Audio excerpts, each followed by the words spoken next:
Welcome to episode 5 of the Fishbowl Hockey Podcast and our first roundtable, starring familiar faces Matthew Fiacco and Dan Nadeau, along with our newcomer, Marshall Porteous. This is going to be a fun one, previewing the Four Nations face-off, as you could probably guess from the flags behind us, and also analyzing the NHL at this break, including all the recent trades and the blockbusters that could still go down by the deadline. But before we start breaking down the rosters and sharing our predictions for the Four Nations tournament, let's get to know the new guys. So we've got a farm boy from Didsbury, Alberta, and a Flames fan who is badly outnumbered in this Battle of Alberta. But what else should we know about Marshall Porteous? The floor is yours, buddy. Well, man, I'm happy to be here. Number one, thank you guys for having me on. I've been hearing rumblings about this podcast just through the grapevines here in Kelowna. I've been pretty excited to chat hockey with you boys for a while, so it's pretty cool. I'm from Alberta. I grew up. I was born and raised in Calgary, Alberta, but our family ranch is just outside in Didsbury, and it's been pretty cool living in Kelowna the last 8 years. I came out here about 8 years ago to play junior hockey under Jason Tanzum, because I'm sure that's a bit of a connection between all of you guys. And then I stuck around for 3 more years after my junior four, and I played for UBCO. And then stuck around. I got like 2 more months here, and I head back to Alberta to start basic training with the Army. And then in the meantime, too, when I'm not working as a bouncer, I'm a stand-up comedian as well. So I've got a bunch of feathers in my cap right now. Awesome. You're gonna give Matty a run for his money on the best jokes of the show today. The best one-liners. We'll see. I've heard him riff at the bar. I know how funny that guy can be. But you're right. We all know it's a small world, the hockey world, and turns out we do all know Jason Tanzum from our hockey circles. Dan and Marshall both played for Tans, a few years apart, maybe as far as the junior careers go. But I worked for Jason. He was actually the GM of the junior B team the season before I played with Dan, so that was our connection. He was a good boss to have, and obviously a good hockey guy as well. And small world that me and him both ended up in Kelowna a couple of years apart, and randomly met in a hot tub at one night having a few wobbly pops. And I heard somebody say, "Is that you, Looseland?" And then sure enough, it was Tans on the other side of the hot tub. But I'm sure we all have some good stories and memories we can't quite remember with Tans, but stories for another day. And even Matty knows Jason as well from the Kelowna Chiefs, where Matty, your big brother buddy Dane Rupert was famous before he became a reality star, but you definitely followed the Chiefs as well. Hey, Matty? Yeah.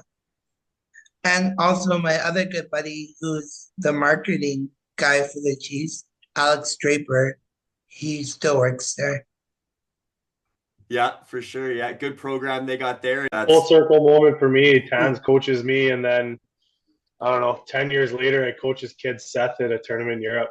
Right. Yeah. Crazy, right? Yeah. Yeah. So I go from Tans yelling at me, stop firing pucks cross ice on the power play, hated cross ice passes on the power play, to me telling his kid to make more high risk plays and stop being so safe. That's how the game changes, eh? That's crazy. It's crazy. It's wild. Yeah, that's an awesome story. And then I guess back to the serious business and all the storylines heading into the Four Nations.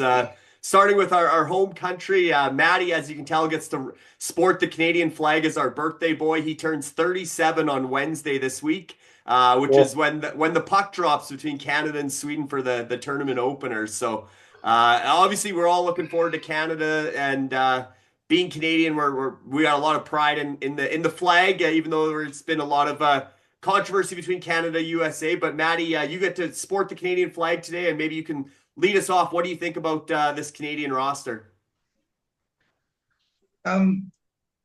Sure, up the middle, yeah, like the wings, and yeah, we got some high powered scoring, and then the defense is like good, but the only question mark I see is the last line of defense. Our goaltending is a bit questionable. Yeah, I think that's something we can all agree on, that the Canadian goaltending's not what it once was when you had Patrick Waugh, Martin Brodeur, Ed Belfour, or something like that as far as a trio between the pipes. I know neither Dan nor Marshall are goaltenders, but I don't know who wants to take that one. Dan, who's your starting goaltender for the tournament for Game 1 against Sweden on Wednesday? And do you think Canada rides the same guy throughout the tournament? If I mean, it's a short tournament. If you win the first game, obviously you stick with them. Obviously, management team is heavily Vegas, and the rumors are circulating. There's a reason that Logan Thompson wasn't there. Just maybe I don't know, burnt a couple bridges on his way out of town, out of Vegas. Not completely able to dig through those rumors before this, but so I guess you're gonna see Aiden Hill get the start. But as I was watching the Oilers play the Blues the other night, I couldn't help but notice Binnington may have regained a little bit of form there from the Stanley Cup days, and I guess go ahead, Matthew. He was excellent in that game, man. He stood on his head. And I mean, if Binnington's doing that with everything else Canada can kind of throw at you, the net might not be as bad of a place as we really think it is as Canadians. I know we've been so used to Carey Price or Waugh or Brodeur, and we just don't have that sort of number one that we can all feel really comfortable about. But if Binnington regains that playoff form he had in St. Louis for 4 games, that's all he needs. Realistically, that's all they're going to need to get out of this tournament with a gold medal is 4 games of Binnington or Hill doing what they've done in the playoffs before. And the one thing about those two, they're kind of proven that when their backs are against the wall, they'll give you a big game. I was going to say you got 2 guys there that both have Stanley Cup rings.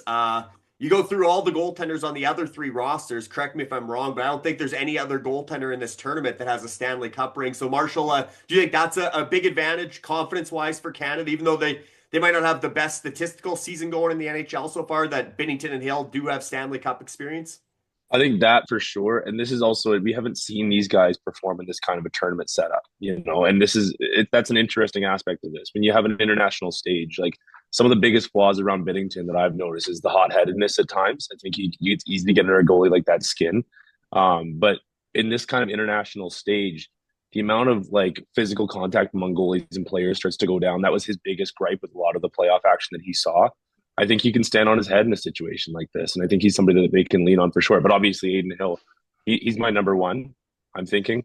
But again, like he stood on his head the other night, Binnington, and that's something that I think people are starting to overlook is how easy it is for a guy like that to come back into form.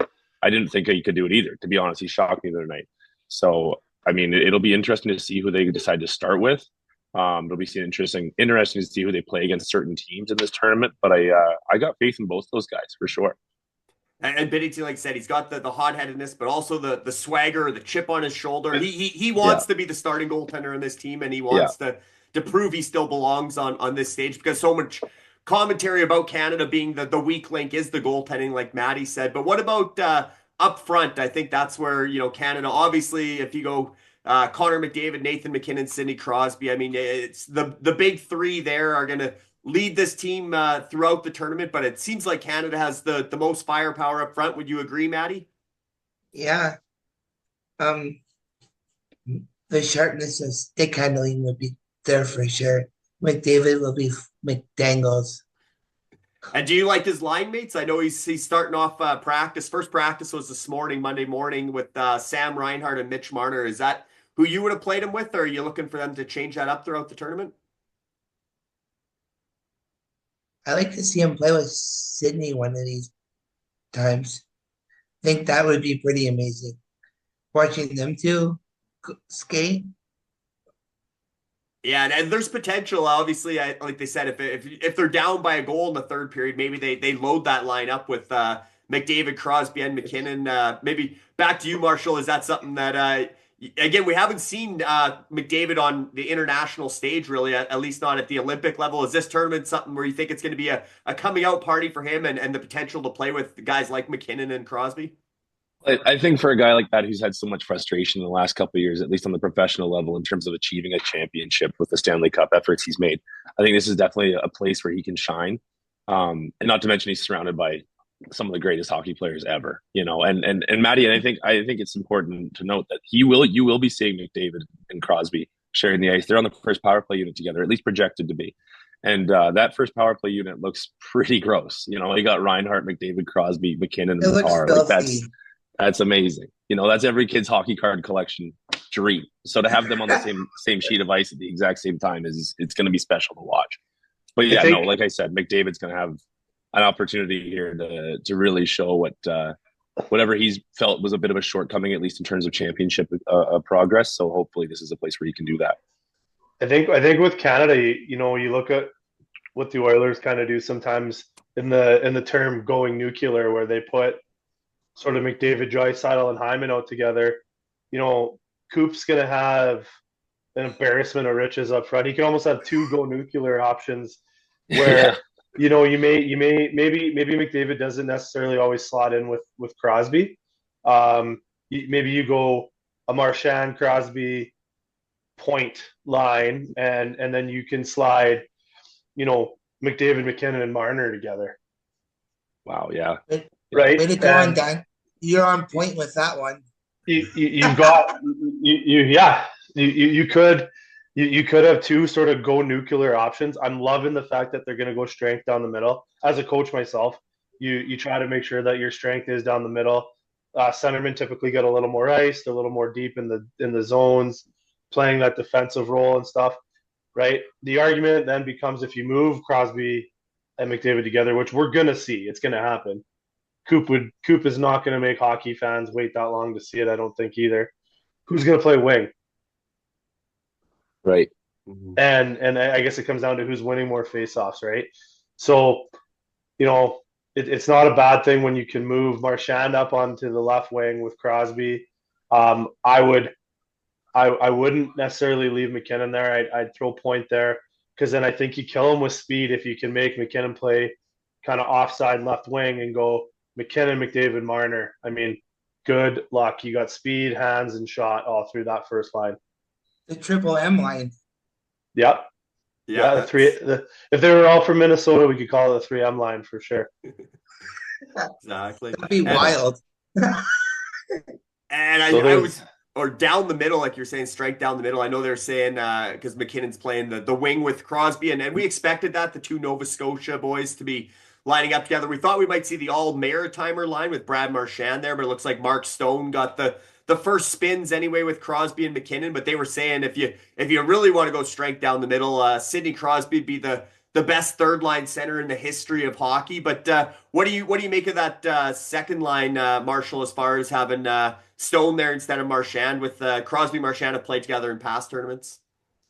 Yeah, I think it'll be good to see a new guy step into that angle that we all thought Marchand was going to be in.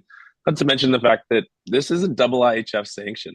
You got to remember that. Like, this is a different kind of a setup. So you have a guy like Marchand. He's gonna fill that pest role, and that's not necessarily something they probably want on Crosby's line.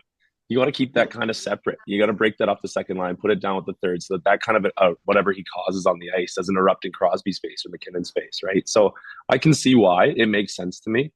It's gonna be a tougher tournament than we've seen, at least on the world stage, for that reason. So I can totally see why. And they did say too, Mark Stone, defensively responsible, kind of that Selke type guy. Patrice Bergeron's often played with Crosby, and they said Stone maybe as far as creating turnovers and takeaways and getting the puck going, the transition game for Crosby and McKinnon. Stone might be able to turn more pucks over and sort of have that defensive responsibility side that maybe a little bit more so than Marchand. But then you look at that bottom six, and you mentioned the word pest, but who wants to play against a bottom six, Matty, that has Brad Marchand with Braden Point and Seth Jarvis, and then Brandon Hagel with Anthony Cirelli and Sam Bennett, and should mention that Travis Konechny missed practice today because he was sick, but Travis Konechny's right in that pest role too. Like that bottom six is a lot of speed, still a lot of skill, but they're going to be in your face, even though they're not the biggest guys. They're guys that play on the inside. They're very strong on the puck despite their size, and I think they're going to cause a lot of headaches for a lot of defense. Do you agree, Matty, that Canada's depth up front, including the bottom six, it's going to be attacking in waves? Don Cherry might want to bring back Rock'em Sock'em 4. Yeah. It's going to be second wave, third wave, fourth wave. It's going to be, and then not to mention smooth skater, puck moving defenseman and Cale Makar on the back end.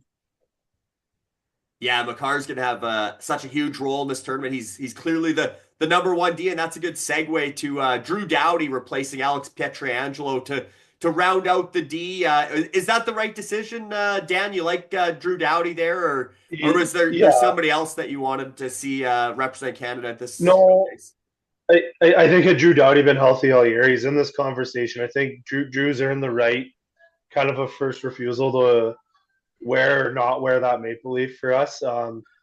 He's a little long in the tooth, but you look at guys like Niedermeyer, for instance, Pronger, guys like that 2010. Everyone's like, oh, should they be there? Are they still good enough to be there? Are they getting too old? And they were such a calming presence for guys like Drew Doughty and Jay Bouwmeester and all those guys. So, Drew Doughty in there on that quote unquote bottom pairing where, geez, I mean, I'd love to be able to roll out a 5-6 with Shea Theodore and Drew Doughty as a coach. I mean, right? Like, not too many people are going to be upset. So you've got that Drew Doughty, that ever calming presence when things get a little bit swirly and a little bit scrambly on the ice or in the room, or Drew Doughty's there to just kind of grab everybody and be like, boys, we're good, we're okay, we got this. Let's work through this as a unit. Let's work through this together, right? And he's gonna calm down guys like Makar and Taves. Not that they need calming down, but just in those short little moments, in every game is game 7, just like we talk about in these short tournaments, having a Drew Doughty, or a Shea Theodore or a Pareko, even Taves. I mean, these guys have all won cups. They know what it's like. They know what it's like in those big moments. And having 3 or 4 of those guys that just don't let the moments get too big or too small. In my opinion, you can't have too many of them. And had Doughty been healthy from sort of the start of the year, he's there. I think we're probably having a conversation of who was left off the roster, kind of for him, as opposed to him replacing someone. Right, and Doughty, like you mentioned, he's got the swagger, he's got the personality, the intensity. But Marshall, you know him probably as public enemy number 1 in Calgary. I know that was more of a Matthew Tkachuk rivalry, and maybe those two will get after it on Saturday night when Canada USA are playing. Maybe they'll renew that. But obviously, the Flames had a guy, Mackenzie Weegar, who would have been potentially in this conversation of who's going to replace Pietrangelo. Obviously, Evan Bouchard, Aaron Ekblad, Dougie Hamilton, Chris Letang. Jacob Chychrun. I know Brandon Montour got hurt Seattle's last game, so maybe he wouldn't have been in. But even guys like Chris Tanev, some people were talking about. But are you on board with this was Doughty's spot as soon as he declared himself healthy? Or do you think they should have broadened the horizons a little bit and looked at some of these other names? Well, like as a Flames fan, it would have been nice to have a little representation up here on this big team, But no, I agree. I think that having Doughty out there is it just makes sense, and it's good to have. We've got a lot of guys, that deserve to be there. And obviously like the same point to be made that there's tons of players that are left off of this. That's a big list, But I agree. I think Doughty's one of those guys that just steps up and handles things, and he's such a great guy for people to lean on in these short tournament situations. So I can't agree more with that.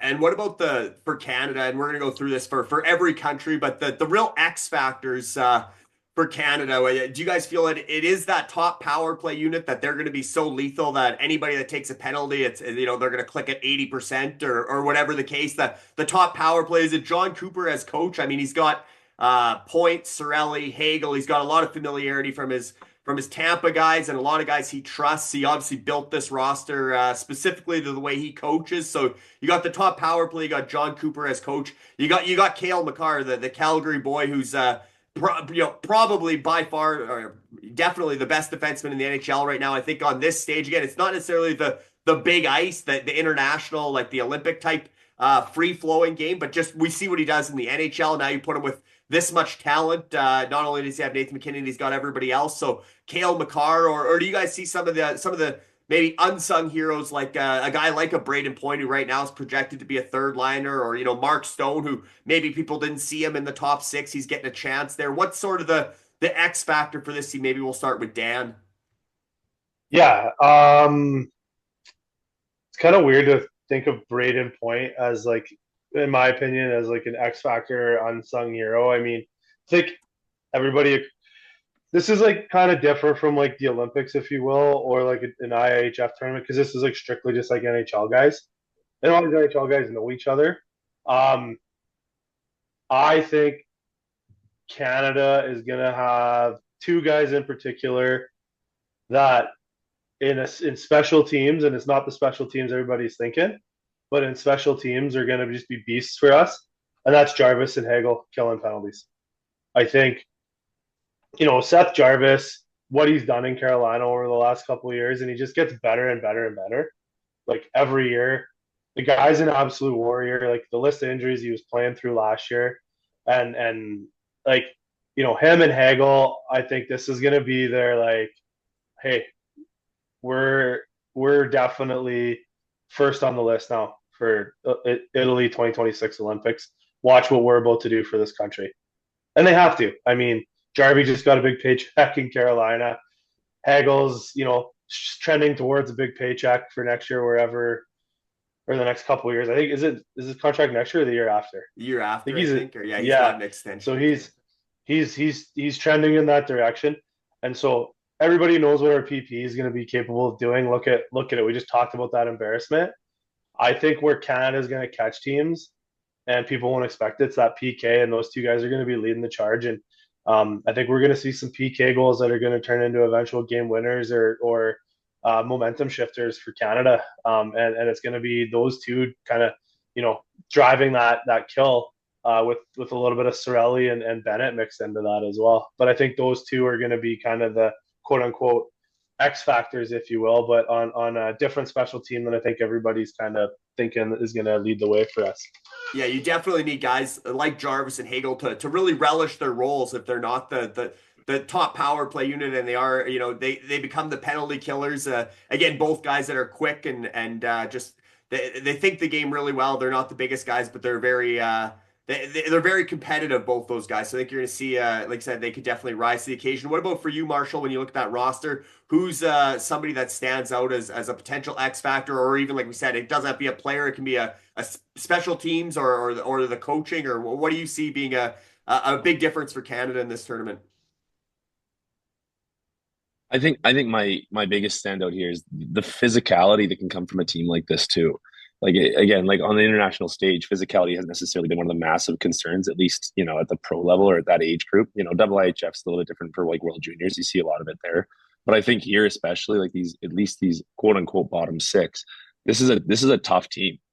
These guys can handle like heavy hockey. A lot of blue collar hockey players on this roster. And just look between Shea Theodore and Drew Doughty on the back end. Guys like Sam Bennett, you've seen him bang. He can go. Hagel's a tough kid. Jarvis, same deal. So these are all guys that I know can put rubber to road and let guys know when and where they can go to the crease and that kind of stuff. So it's going to be cool to see a team like this who has that much offensive capacity also be able to back it up and protect those players and make room for them. I think that's going to be one of the biggest things, is like parting that sea, right, for these big players to come in and put some pucks in nets. And Sam Bennett, Sorelli, Hagel, those guys are the guys that are going to be doing that. So it's going to be cool to watch. It's going to be like, if I'm a European team like Finland or Sweden, that's something that I'm going to have to consider. Those guys are going to be out there throwing body around, trying to make room for guys like McKinnon, Connor, McDavid, and Crosby, obviously. So it's going to be cool to see that aspect of it for sure.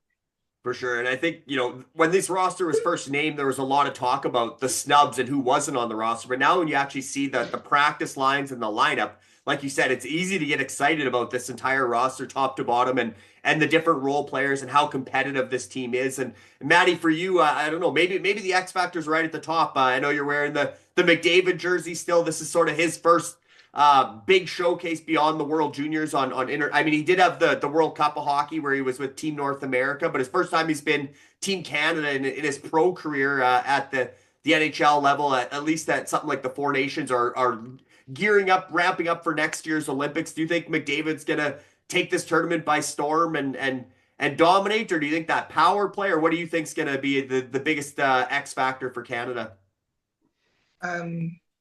I think Aiden Hill is going to take this and run with it. I mean, like, he's going to want to show he on the Olympic roster next year. And also McDavid, too. Like, from top to bottom, this is the sickest Canada roster I've ever seen in my life. Yeah, we haven't got to see this in quite a while because, I mean, obviously 2010 Olympics, we saw it in Vancouver. I was lucky enough to be there for a couple games live and cover that tournament. But definitely this is going to be cool and set it up for Italy next February with the Olympics. As you can see, I'm proudly representing the 51st state here as we move on to the United States. I know those are fighting words right now. We certainly have the biggest rivalry in hockey these days between Canada, USA, but we can leave politics out of this podcast. Not to worry. I still have my gloves from the 2010 Olympics in Vancouver. So I'm still Team Canada here, but we can't all rock the Canadian flag today like Matty. So I won't ask you guys if we'll miss Russia at this tournament or in next year's Olympics. IIHF just extended that ban through 2026, but certainly the Americans are a threat to Canada at this tournament. And you know, as funny as it is talking about the 51st state, that's one thing, the hockey rivalry.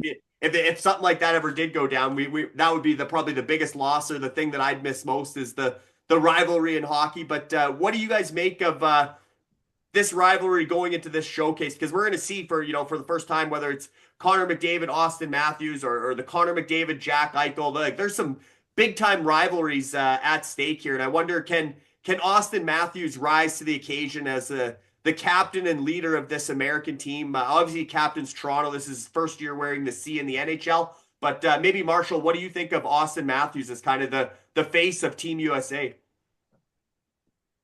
I think it's gonna be interesting to see. I think he's proven that he can rally a team around him in Toronto, and he's been doing it for years without a C on his chest. And it's going to be, I mean, from what I've been able to tell, I think he's been a hell of a leader over there. This is going to be interesting too. You know, he's coming into a group of guys that he hasn't necessarily played a ton of hockey with, more so against. And being a leader in a new room like that, it's going to be a bit of a challenge for him, obviously. But and again, these are a bunch of guys who are at the highest level versus, you know, as much as the Toronto team is a great club, these are the best of the best. So it's hard to command that kind of a presence among players who are that talented. I can imagine it's probably a bit of a tall order, but I think he's got what it takes, and he's one of those leaders who definitely leads by example. He goes out there and puts it all on the line, and I've always been a massive Matthews fan, and I think he's definitely got what it takes, and I think it'll be really cool to see him do it at the international level. And the other guy I mentioned there, Dan, Jack Eichel, he obviously went number 2 behind McDavid in that draft year in 2015, and that for the longest time they were compared 1-2. But the one thing Eichel has that McDavid doesn't is that Stanley Cup ring. And I know Eichel's leadership was really questioned in Buffalo, and the way that parting was more of a falling out. But he's really been reborn as one of the leaders of Vegas. Do you think that Eichel is extra motivated for not only Saturday night against Canada, but to potentially get the upper hand on McDavid? That championship game is going to be in Boston, Jack Eichel's hometown. What do you make of Eichel on this stage, and obviously going head to head with McDavid? Yeah, I mean, obviously Eichel kind of, I don't want to say reinvented himself in Vegas. I think the nice thing for Eichel when he went to Vegas was, he didn't necessarily have to be the guy. Doesn't strike me as a guy that necessarily wants to be the guy to have to answer all the tough questions to the media at times. Seems a little bit more introverted. So I think his ability to have Stone and some of those guys around like Pietrangelo and that, where when you got to answer to the media or to someone else can do it. He gets to just focus on playing his game and playing hockey. And at the end of the day, he's a top end talent.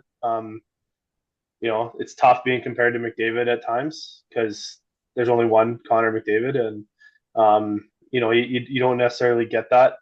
So looking at how these Americans are built, I mean, up front, obviously, they're kind of similar to the Canadians. I think they do give up a little bit of grit and a little bit of sandpaper, obviously, minus the Tkachuk brothers, who are willing to fight anybody and anybody at any given time, except for Matthew. He's a little bit of a turtle, but other than that, they definitely like to play with an edge. But there's a lot of talent there too, right? And so Eichel's gonna have a lot of guys to play with. Do I think he's going to lead them? No, I do think it's going to go through kind of Matthews, Hughes, and the Kachucks, right? But Eichel's going to be relied upon specifically, probably in my opinion, to be a little bit of a power play merchant with Matthews to try to get a few points here to help this team out. So. For sure. Matty, looking at the U.S. lines, and again, this is only the first practice, subject to change throughout the tournament, but Kyle Connor, who's just such a consistent scorer for Winnipeg, he's starting with Jack Eichel and Matthew Tkachuk. That's sort of, again, whether you list these 1, 2, or 3 in any order, but Kyle Connor with Eichel and Matthew Tkachuk.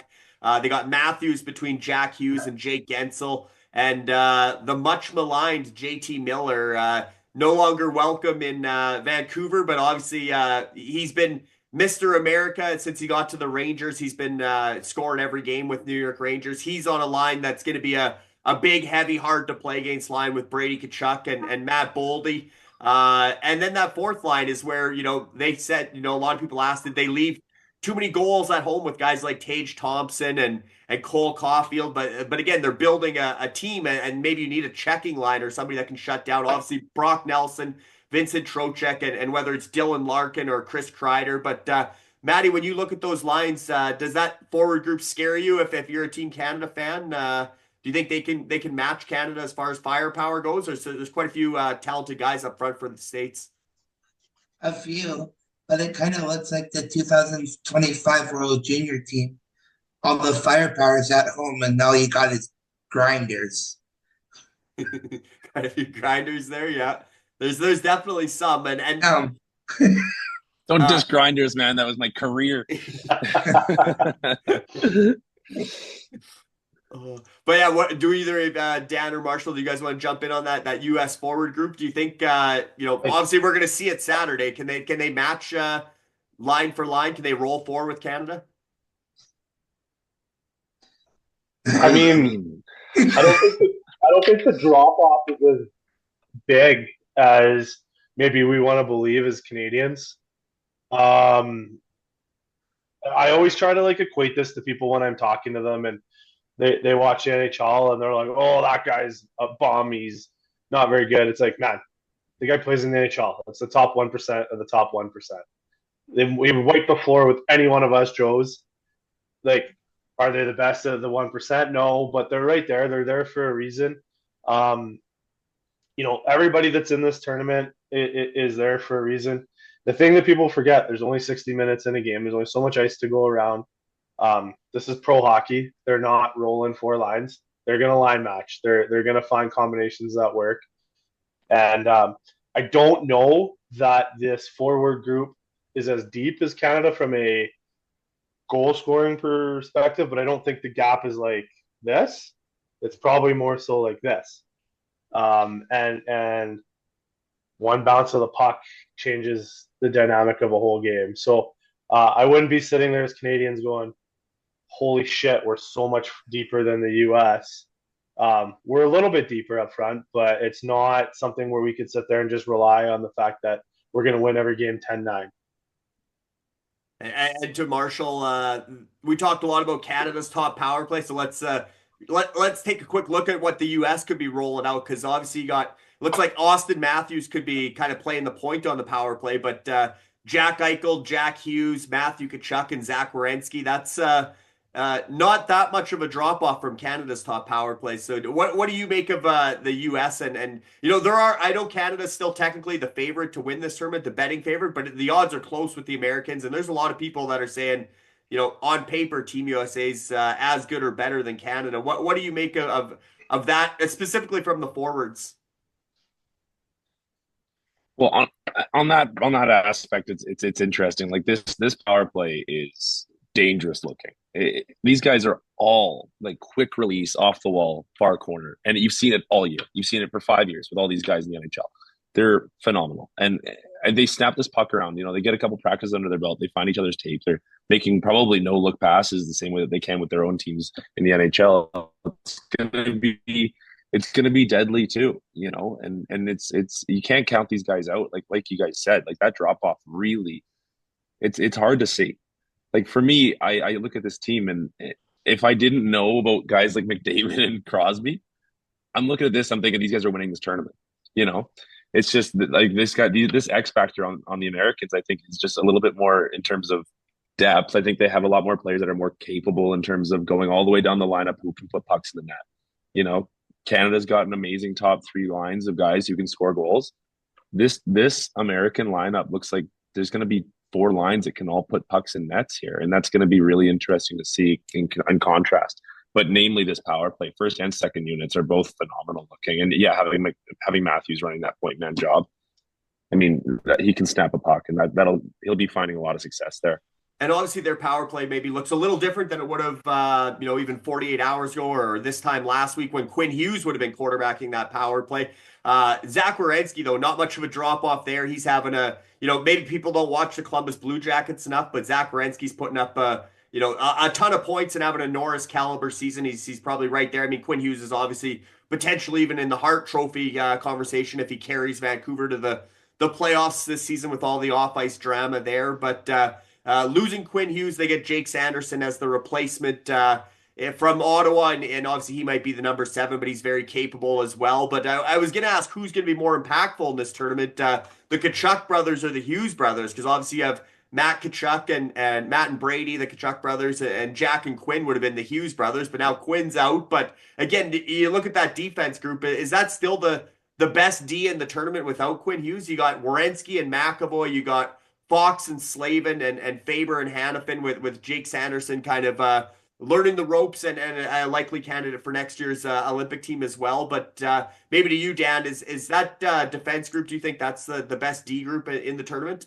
Yeah, I'm looking at their D and I'm like, holy crap, like that puck might not spend a lot of time in the US zone.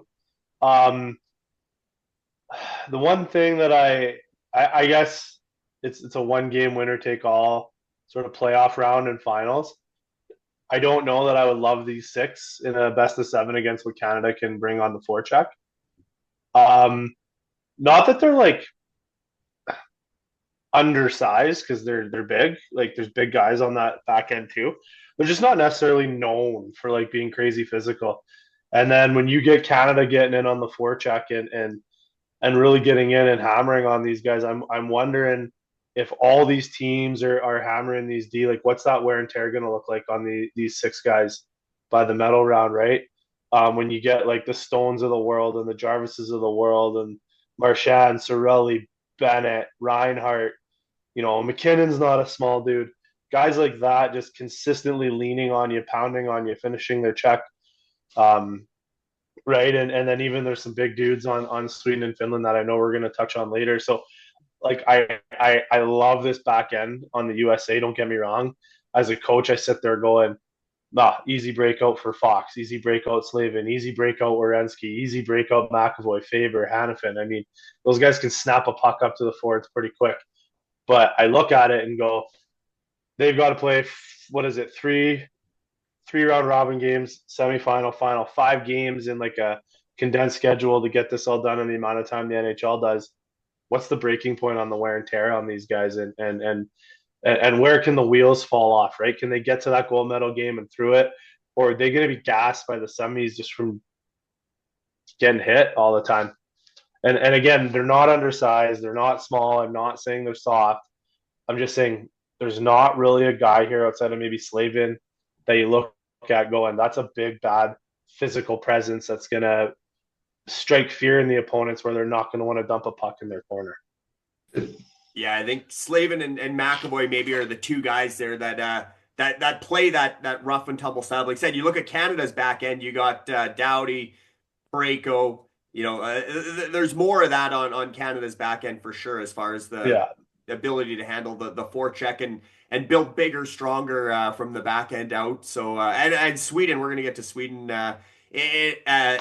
in a bit here yet, but obviously they got some horses on the back end too. But goaltending is one area where a lot of people keep pointing to the U.S. as their biggest strength or their potentially their biggest advantage over Canada. And again, a lot of people are comparing Canada, USA, at least within North America, more so than the other countries. But Matty, when you look at that goaltending, obviously they got Connor Hellebuyck, who's well on his way to the Vezina, if not in the Hart Trophy conversation this year. And then you go down the depth chart. Jake Ottinger, Jeremy Swayman are are both very capable guys. The one thing with Hellebuck, though, is you look back to last year's playoffs and Colorado torched him with Makar and McKinnon. Like that was, I don't know if he let in less than 6 goals in any of the games in that series. Like Colorado had his number, and at times throughout the last couple seasons, McDavid has had Hellebuck's number as well. So do you think Connor Hellebuck, obviously he's having an unreal season in the NHL, do you think that carries over to this tournament, Matty, or do you think maybe the USA's goaltending's a bit overrated with Hellebuck, Ottinger, and Swayman? Yeah. Good thing this game's not played on paper. Otherwise, we lose a lot of ink. But, like, there I go again. It's another 4 or 5 game stretch that Hellebuck's going to need to play. Is he going to run out of gas for the playoffs this year or what? Like, then you go like with Ottinger. I mean, he's capable of stealing a game or 2 or 3. I mean, this goaltending is not to be messed around with. But when McDavid's around, Hellebuck gets torched. Marshall, what about your thoughts on Hellebuck and the way that American goaltending, like I said, is it something that maybe it's a little overrated, or do you think Hellebuck's proven himself enough this season that he's going to be, backstopping potentially some 2-1, or, is this a tournament where he could come up big and be one of the guys that leads the U.S. to the championship? I think it's hard to be overrated, really, when you know what you're playing against at this tournament. Like this is again, I don't think we've seen something like this in a very, very long time. And to have Connor Hellebuck in there standing on his head it's a kind of an expectation, I think. And again, Jake Ottinger. I mean, I'm a Flames fan. I saw what he did for Dallas. He is unbelievable. And it borderline almost broke my heart to watch him lose that game 7 in the first round. Like I couldn't. It was hard to watch. And he's another guy, like Matty says, can steal 1, 2, or 3 games. And the thing about that is that like we've established, this is a short spread of games. One game as a robbery matters. Ottinger can do that. Hellebuck is a very consistent goaltender, and probably more so than Otts. But again, like these are both phenomenal goaltenders, and when I look at this roster, I think that's the X factor here. These are guys that are going to be hard to beat, no matter who you are on Canada. And I mean, it's true. Connor Hellebuck did get his lamp lit a little bit against Edmonton. That's undeniable. But he's a guy who's also gotten used to seeing that kind of hockey. Being a Western Conference guy in that division, playing against Edmonton every single freaking week, basically. He's going to be used to seeing that kind of talent. So, I got my faith in guys like that too. I can see why this is kind of the biggest piece of this conversation for the U.S. And I think Hellebuck will be able to be living up to that. That's for sure. It's gonna take perfect shots, screens, tips, deflections, going off bodies to beat these guys, for sure. Yeah, it's going to be ugly goals. Ugly goals. And I think, again, the bottom 6 on Canada's forwards are definitely going to be capable of that. But that's what they're going to have to be relying on. For sure, yeah, lots of good points there. And maybe to you, Dan, for to lead us off on the X factor for the Americans. Obviously, the potential to have the home crowd behind them for the final next Thursday on the 20th of February in Boston. If they're in that game. Besides that, you got guys like JT Miller, who has a lot to prove maybe at this showcase with the falling out in Vancouver. And then even guys like Kyle Connor, who, he's not the biggest, most flashiest guy, but he's just consistently scoring in Winnipeg, and this is a big stage for him. And then some guys that are heating up right now heading into the tournament, guys like Matt Boldy, Dylan Larkin. But maybe there's something else you're seeing with this American team that could really put them over the top. Torts as a coach. Yeah, one thing from some of the guys that I've had the ability to chat with kind of around the league and stuff with Torts, like we all know him as this no nonsense sort of hard ass, if you will, tough guy to play against or play for, not against. Obviously he's coaching, but the one thing that rings true that one of the players, or every player, that I've talked to that's kind of worked with Torts, his level of preparation. how prepared he is and he gets his guys for each and every opponent they're about to play. They said there's really not as many coaches in the league that are kind of as dialed. His video sessions are apparently amazing. So the short-term competition, the most important thing is to be prepared every single night for who you're playing. And I think Torts is going to have this team ready and prepared every single night for whoever they're playing the next day, or that night in the morning, in the video sessions, in the team meals, in the meetings. Again, between Canada and the U.S., we're talking like two of the most deep teams in the tournament so far as we've talked through it. And I think it's going to be the team that's the most prepared that night when they're playing each other that's got a chance to win. Not to say Coop, couple Stanley Cups, guys obviously won at every level, but there's just this level of determination, this level of preparation, if you will, that from what I've heard is unrivaled in what Torts brings his teams.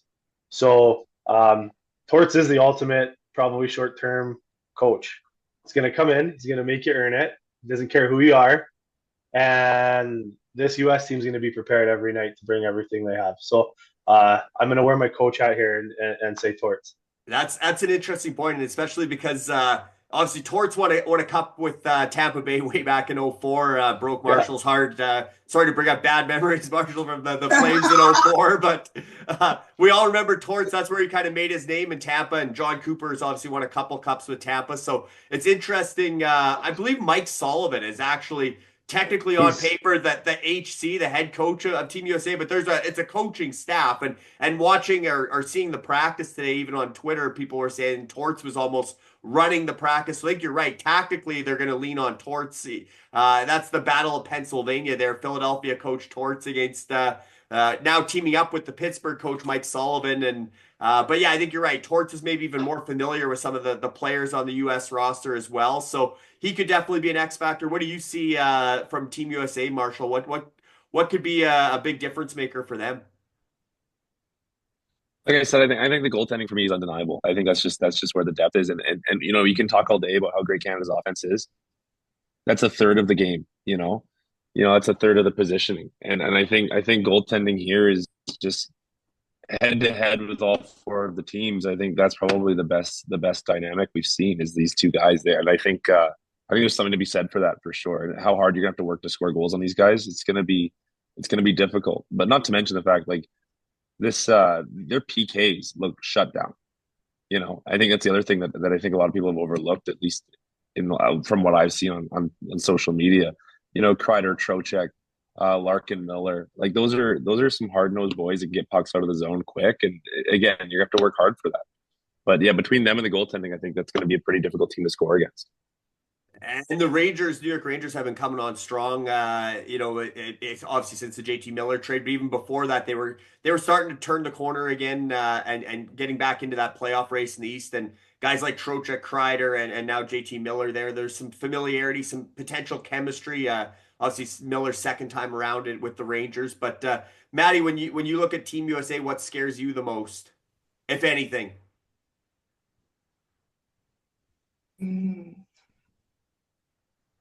Maybe Jack Eichel.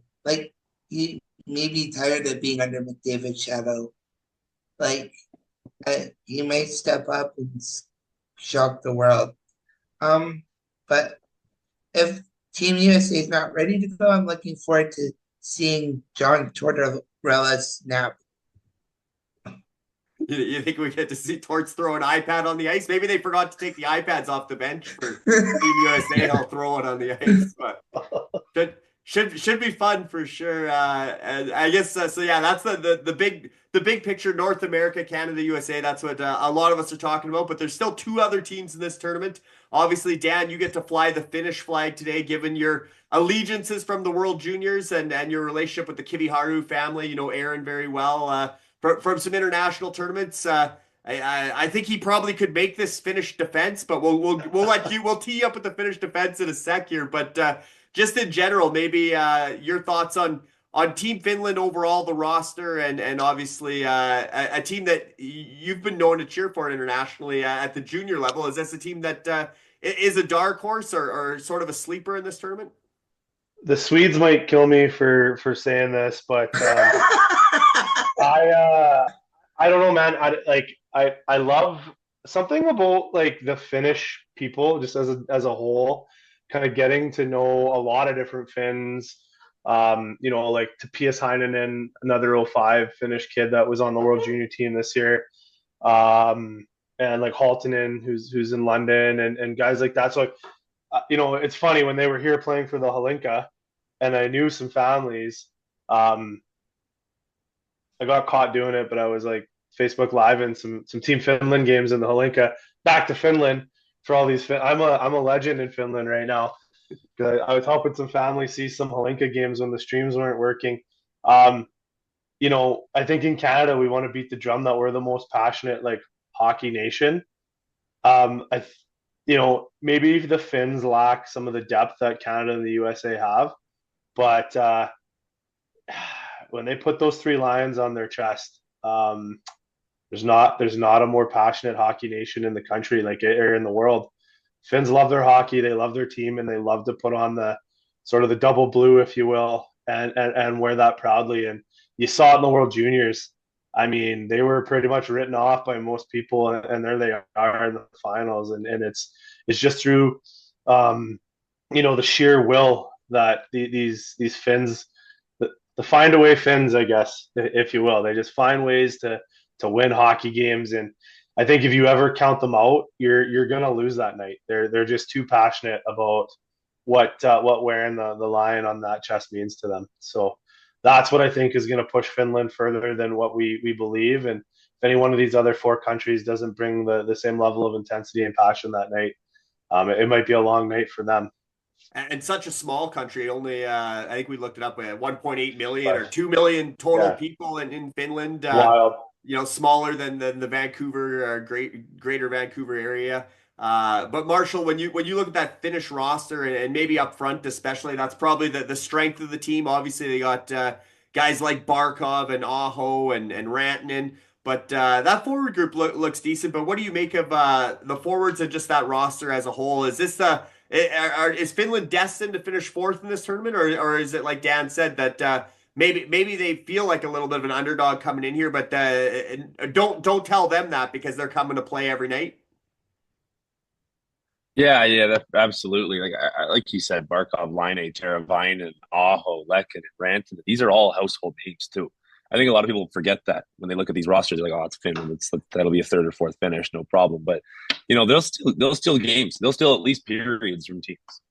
And I think at certain points in the game, there's going to be a wake up when you're playing against guys like this. A lot of discounted people on this team that you're looking at here on this roster that even I'm remembering are playing for them. I'm like, oh boy, they're going to be moving the puck again. This is just as fast as everybody else out there.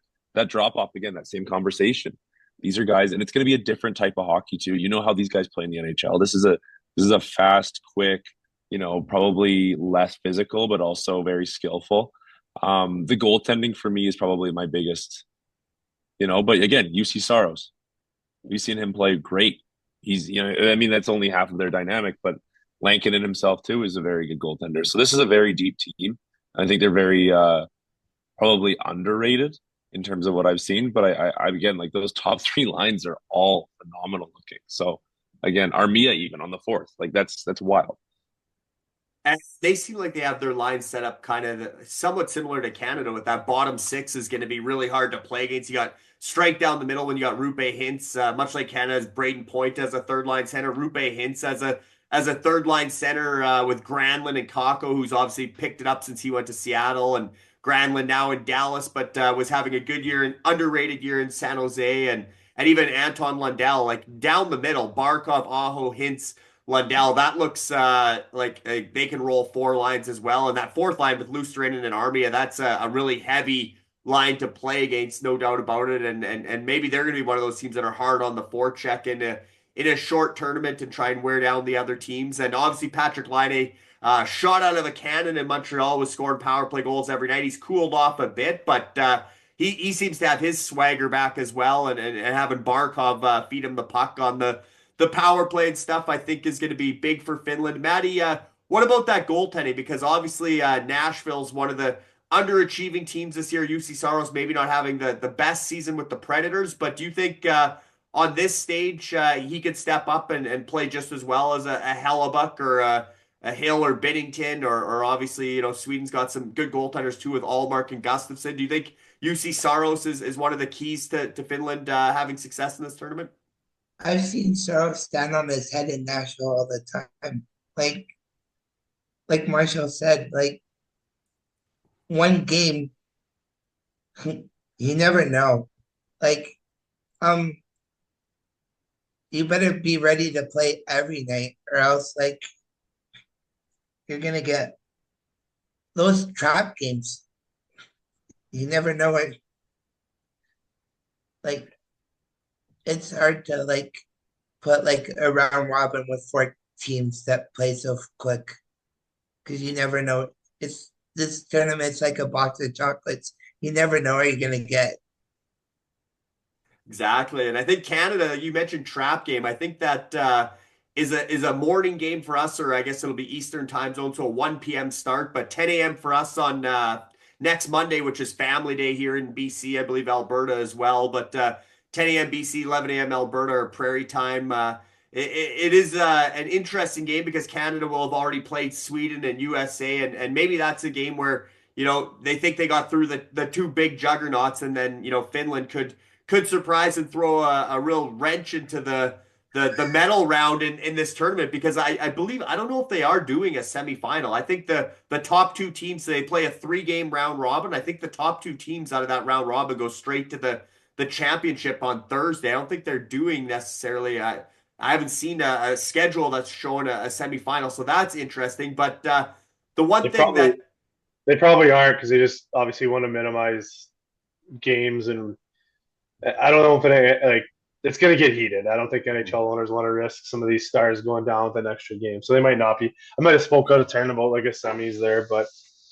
And obviously the NHL's back on next Saturday already, so like the final will be a championship game on Thursday. NHL's got full slate Saturday, Sunday, so there's a lot of travel after this tournament as well. But back to you, Dan, because I was only half joking when I said Aaron Kiviharju could maybe be on this Finnish blue line. The loss of Miro Heiskanen as their top D, he was hurt just in the last couple weeks for Dallas, and now Rasmus Ristolainen also out of the tournament. Maybe those were their 1-2 on defense. I think it's pretty clear that this Finnish team now has the weakest D in the tournament. And I'm just looking at these names. Would any of their D make any of the other 3 teams? Esa Lindell, Olli Mätä, Juuso Välimäki, Henri Jokiharju, Nico Mikula, Urho Vakanainen, and last but not least, or last and maybe least, Nicholas Matinpalo. He's played 18 games for Ottawa this season. If you've never heard the name Nicholas Matinpalo, he's played, and I'm probably butchering it, I don't know if that's the proper pronunciation, but 18 games with Ottawa, no points on the season. He's the replacement for Rasmus Ristolainen. But I mean, even some of those other names, Vakanainen and Mikkola, a lot of shutdown guys, Lindell, Mätä, are getting a little older. Välimäki and Jokiharju were guys that starred in the World Juniors and seemed like they had good NHL upside, but they haven't really popped in the NHL. They're not even necessarily proven top 4 guys on their NHL teams, let alone at this stage. What do you make of Finland's defense? And obviously, maybe not next year's Olympic team, but if we see this 4 nations become an every 2 years thing opposite the Olympics, it's probably only a matter of time till we do see Aaron become one of the go-to guys for this Finnish defense. Yeah, definitely losing the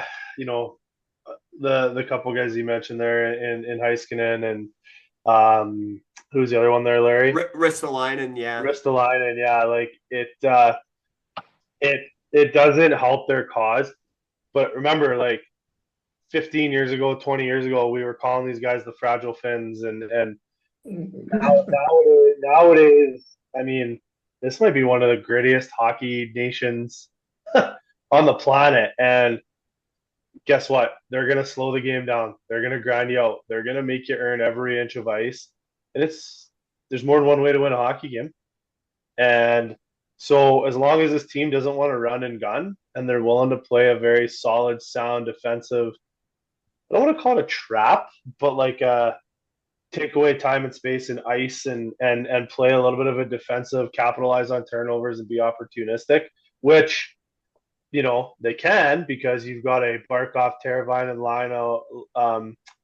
Laine, Aho, Rantanen, Lehkonen, Hintz, Kakko is sort of trying to refine himself, right? If Finland is willing to buy into playing that defense first counterattack hockey game, maybe some of those glaring omissions on the back end aren't going to be as glaring. And then you're also not going to have to lean on Saros quite as heavily. I think part of Saros's inconsistencies have been sort of the lack of like a 1B, if you will, in Nashville, where his workload is just through the roof in Nashville, and he kind of gets worn out near the end of seasons, right? After playing 700 games or whatever it is that year, because nobody else can play for him, right? I don't think they really understood what they had in Kevin Lincoln in there in Nashville, and he's really emerged and pushed himself into that conversation in Vancouver as a guy that can be a starter in the NHL, right? So much so that the Canucks might even be looking at moving a guy like Demko out of the way. Plug your ears, Canuck fans. I know that he's the second coming of everybody else, right? But so, all Saros, again, we've talked about goaltending in this tournament. All Saros has to do is catch lightning in a bottle like twice. And he can do that if there's a 20 to 25 shots against game, because Finland's bought into a defense first mentality and slows games down and grinds them out. If Finland thinks they're going to run and gun their way to a medal, they're finishing fourth. If they want to play a very sound defensive structured game, man, they might be right there in the finals. That's the beauty of this sort of, I don't want to call it top four, but 4 teams, best on best, kind of anything can happen, game 7 every night type tournament. Yeah, there is so much strategy involved, and you're right. Maybe the Finnish games might not be the most exciting run and gun games. They might be the 2-1, 3-2 games. But as far as X factors go, Marshall, UC Saros probably the biggest one. But there's guys like Patrick Laine, even a guy like Rupe Hintz. Like I said, suddenly he's a third liner on this team. Lundell, Kakko. Arturi Lehkonen just seems to score big goals, whether he was with Montreal or now Colorado. He's always a big game guy, and obviously Barkov just won a cup as a number one center. But who or what stands out for you for Finland if they're going to make a run in this tournament? I think it's just gonna be the surprise dynamic here. Like, this is a team that's gonna, like, on paper is crazy to look at. Like, I'm actually going through these names right now, and it's there isn't one line here that doesn't look like they can contribute. And I think that's going to be something that a lot of people like forget, at least looking at the Finnish logo going on the ice. They're going to be like, oh, it's Finland. This might be one of those nights you can put your feet up. And they're going to be in for a shock. Like, this is going to be a team that surprises a lot of people, just as they did in the World Juniors this year. Finland's got some products out there that are going to pull their weight, and it's going to be cool to see. But yeah, like, I think that's going to be their biggest X factor themselves, is just being a surprising team and a difficult team to play against, should they stick to a good system, a solid structure, and slow it down. This is going to be really cool to see. I'm actually very excited to watch this team, probably more so than most, minus the McDavid Crosby dynamic. I think this will probably be my second favorite part of this tournament. Nice. And Matty, what about you? What do you like about Finland, or what do you when you look at that roster on paper, who stands out to you as a potential X factor? What they lack is skill. They sure make up with work ethic. This team works hard every night. They show up, they grind. Barkov has that same mentality, same game as Mark Stone does. Not only afraid to get in your face, turn the puck over, strip from behind, and turn it the other way and go. Yeah, Barkov, especially coming off that cup run, and like I said, he's such a two-way guy, such a leader, and a big body. I think he'll be a guy that could really turn it up in this tournament. And Dan, maybe last to you, just a quick X factor from Finland. Man, it's gonna have to be like a Barkov kind of leading him into the fight, or Saros playing how we all know he can. I think those are your two X factors. Like, for a long time, sort of the people that watched every team play, not just their local team, I think there was a very, very big underappreciation of what Sasha Barkov brings to our game. He was, very, very underrated in my opinion. Now the Florida Panthers are good, and everybody's like, "Holy shit, who's this Barkov guy?" He's one of the best two-way centermen in the game. Kind of a little bit Datsukian in the way he plays the game. And when you've got someone like that leading your team and dragging guys into the fight, I mean, that's never a bad thing, right? If you can get Rantanen going again after, we're going to talk about trades later, obviously. But I mean, Rantanen's got to figure out a way to prove that he can play with people other than McKinnon, or he's not going to get his Draisaitl money in the offseason that he desperately wants.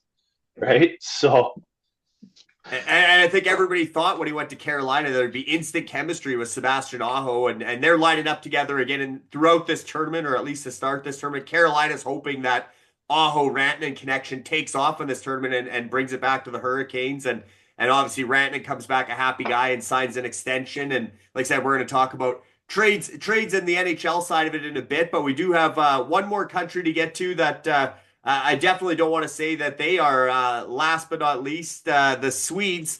And we left them the last and sort of assigned the leftover team to Marshall as our rookie treatment. But I don't know, Porteous, that doesn't sound overly Swedish. Is it, Marshall? You got any Swedish in you, or are you happy to rock that flag? Man, for years, I don't even know what I was. Porteous, I thought was Greek for a long time. And my mom's like, the red hair wasn't a clue that you're Scottish. I'm like, I guess not. So, Scottish. Thank God they don't have a team. That would be a tough game to watch. However, these guys, this team looks pretty good. And so there you go. Actually, it's funny. I asked Matty earlier today. I'm like, do you know what Porteous is? And he guessed Greek too. So you and Matty were on the same page. He thought it sounded Greek. And I'm just, my head's turning here as I look at that Swedish flag. And it actually makes sense because Mikael Backlund, captain of the Calgary Flames, your team he's Swedish, and he was a Kelowna Rocket. So it all comes together for you to be representing Sweden, and sure. a little bit of Calgary Flames feel there, but you'd have to toss an extra S and I don't know when onto the back of your name, Marshall. There, I was gonna say if Owls were going for cents on the dollar when they wrote my name, man. It's wild. You'd be Porteous and Porteous, baby. That's funny.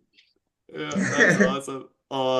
But this team, I mean, they look as dangerous as anybody. And I mean, I think when I look at Sweden, I start on the defense because, this defense looks, we talked about, did the U.S. have the best defense in the tournament? We talked a lot about Canada's defense with the addition of Drew Doughty. But I mean, here you're looking at Victor Hedman and Jonas Brodin, Rasmus Dahlin and Rasmus Anderson, another Flame. There's your representation from, I don't know if that's the only Flame in this tournament. It might be the only Flame. Lindholm there too. Oh, right, and Lindholm also. So yeah, Team Sweden. It makes sense you're with the Swedes. Yeah, you gotta roll with Sweden. That's where the two Flames are. But then Matthias Ekholm and Erik Karlsson kind of rounding out that back end. I think Sweden's got one of the best defense groups at this tournament. And maybe to you, back to you, Marshall. I know Gustav Forsling is sort of the odd man out, if you will. He's the seventh defenseman here to start the tournament. And some people think he should be almost in the Norris conversation with how good he's been for Florida. But you must like that Swedish D group. And I mean, if they're not as good as Canada and the U.S., they're right there as far as if you compare player for player on the back end. Well, yeah, and obviously I'm partial to Anderson being what he is, but he's phenomenal. And having Forsling as your seventh guy, that's not a bad seventh guy to have, and that just accentuates the depth of this team. But yeah, like having Erik Karlsson as your in your third pairing with Ekholm, even like that's wild to me. This is a very, very strong back end, and I mean those six guys that are there between Dahlin and Anderson, Ekholm, Karlsson, and then it being headlined by Hedman and Brodin, like those guys are going to be phenomenal and difficult to play against. And again, I think the Swedish conversation too around this tournament is another team that might be, a little underlooked or overlooked rather. And I think these guys are just on the back end alone gonna make a splash. And to you, Dan, maybe tackle the forwards for Sweden.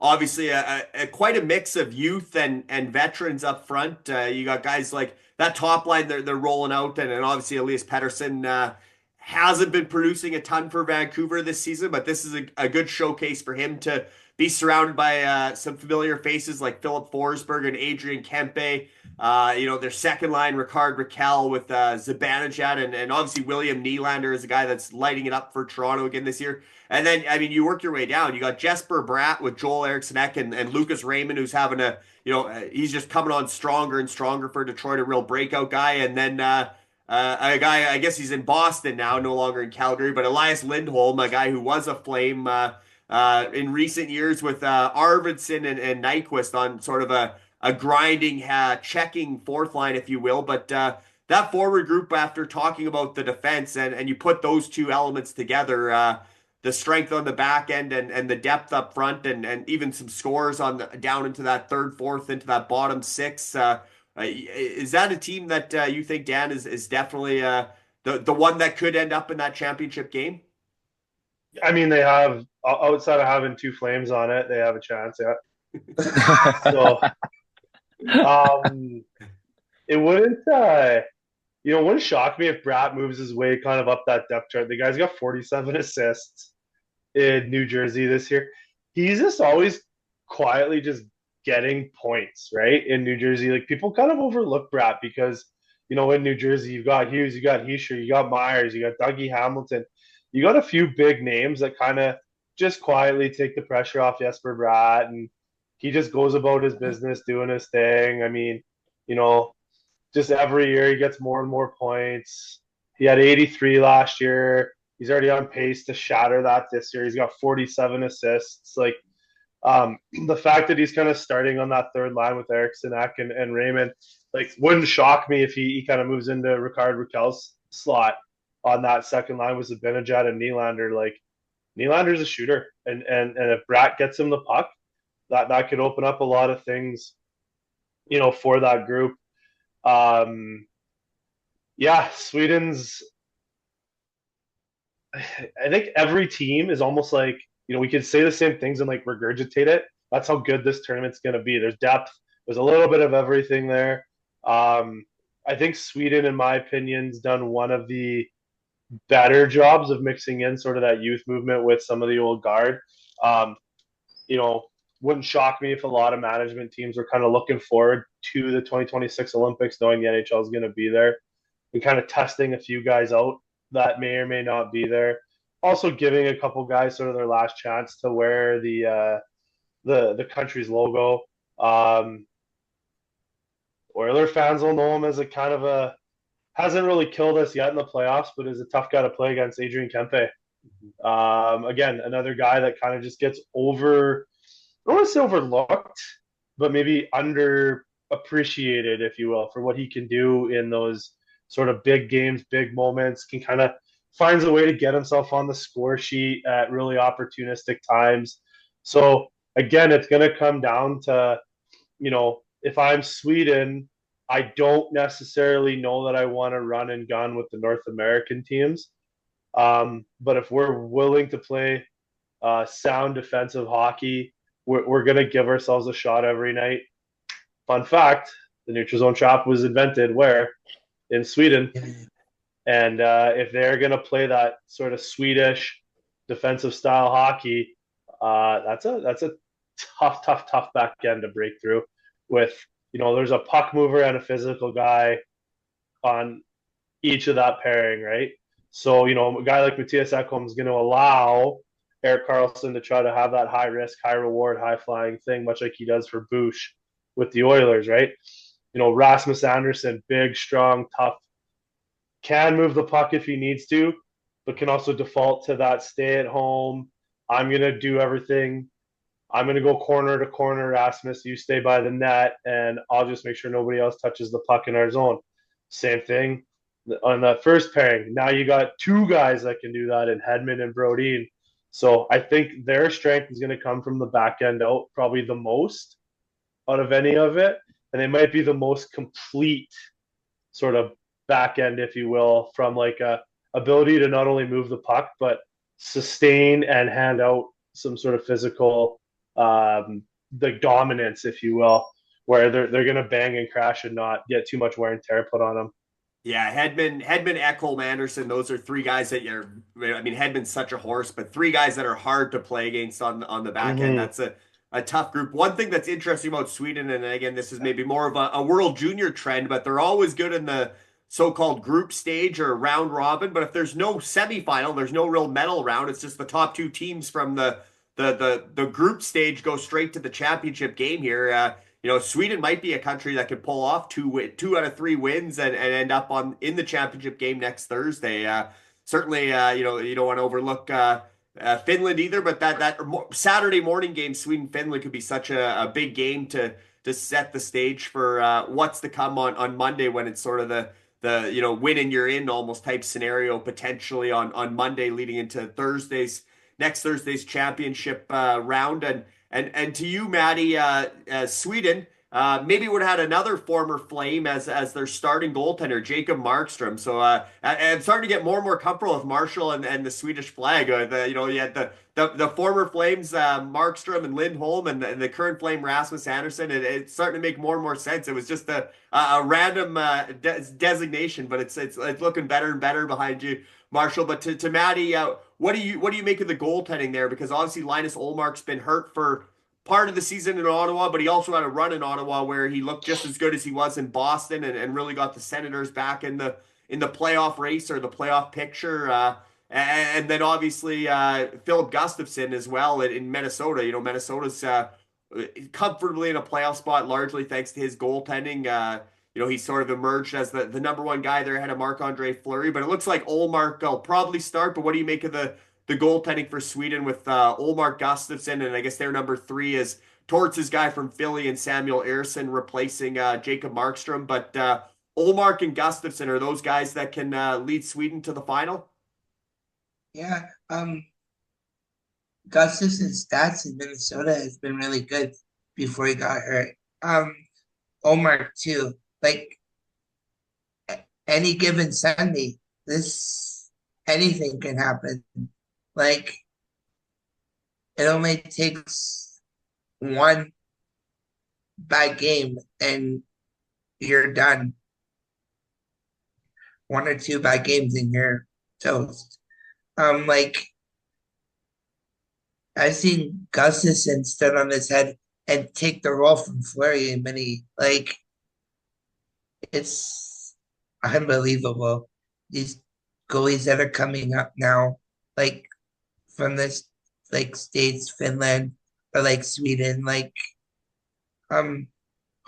where's our depth in goaltending? Yeah, well, like you said, that seems to be the debate in Canada. But Sweden, obviously Markstrom probably would have started if he was there. But it seems like Ullmark will be the guy now. But I'm just when you look at that, Ullmark versus the rest of the goaltending. If you say Ullmark, Saros, Halibut, and we'll say Binnington, Hill, we don't know who the starter is in Canada. But where do you think Ullmark ranks in that? And do you think he is a guy that could lead Sweden? If he plays well, he could X mark the spot. I mean, he could be an X factor. And then hopefully, like, if we could get Arvidsson going too, he could be another X factor. The little pit bull. Yeah, that's a good point. Yeah, and you even almost managed to work in a football reference. We're coming off Super Bowl Sunday, and you had any given Sunday reference in there. But maybe to you, Marshall, the much maligned Elias Pettersson in Vancouver. A lot of spotlight on him heading into this tournament. Him and Elias Pettersson and Lucas Raymond are maybe like I believe you said, or I don't know if it was you or Dan who said they're kind of working in test driving some guys for the Olympic team, but maybe those two in particular, Elias Pettersson and Lucas Raymond. Do you think those guys can kind of take the torch and turn Sweden into a contender here at the Four Nations tournament? It'll be really cool to see Elias Pettersson step into kind of a leadership role too. I think that's something that's been difficult for him in Vancouver, especially citing all the most recent difficult problems that the Canucks have run into, at least in the dressing room. So it'll be cool to see Pettersson step up and take on that kind of a role. And again, Lucas Raymond, this is an opportunity for these guys.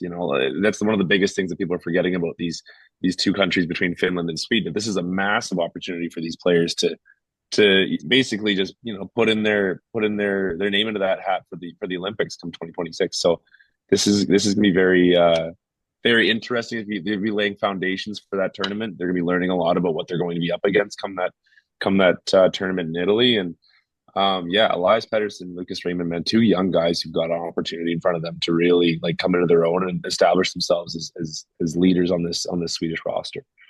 And to you, Dan, do you think this is maybe the turning point for Pettersson's season, a real confidence booster for him heading back to Vancouver, or is it? I mean, talking trades again, but or did the Canucks trade the wrong guy? Because we're going to see Sweden, USA are going to play. What day do those guys play? I got the schedule here in front of me.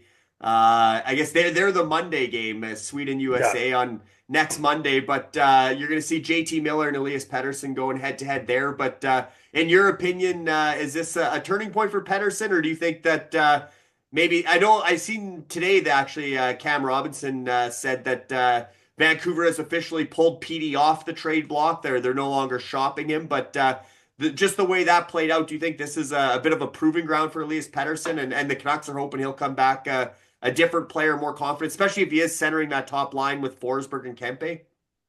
I think just getting out of Vancouver for a couple weeks.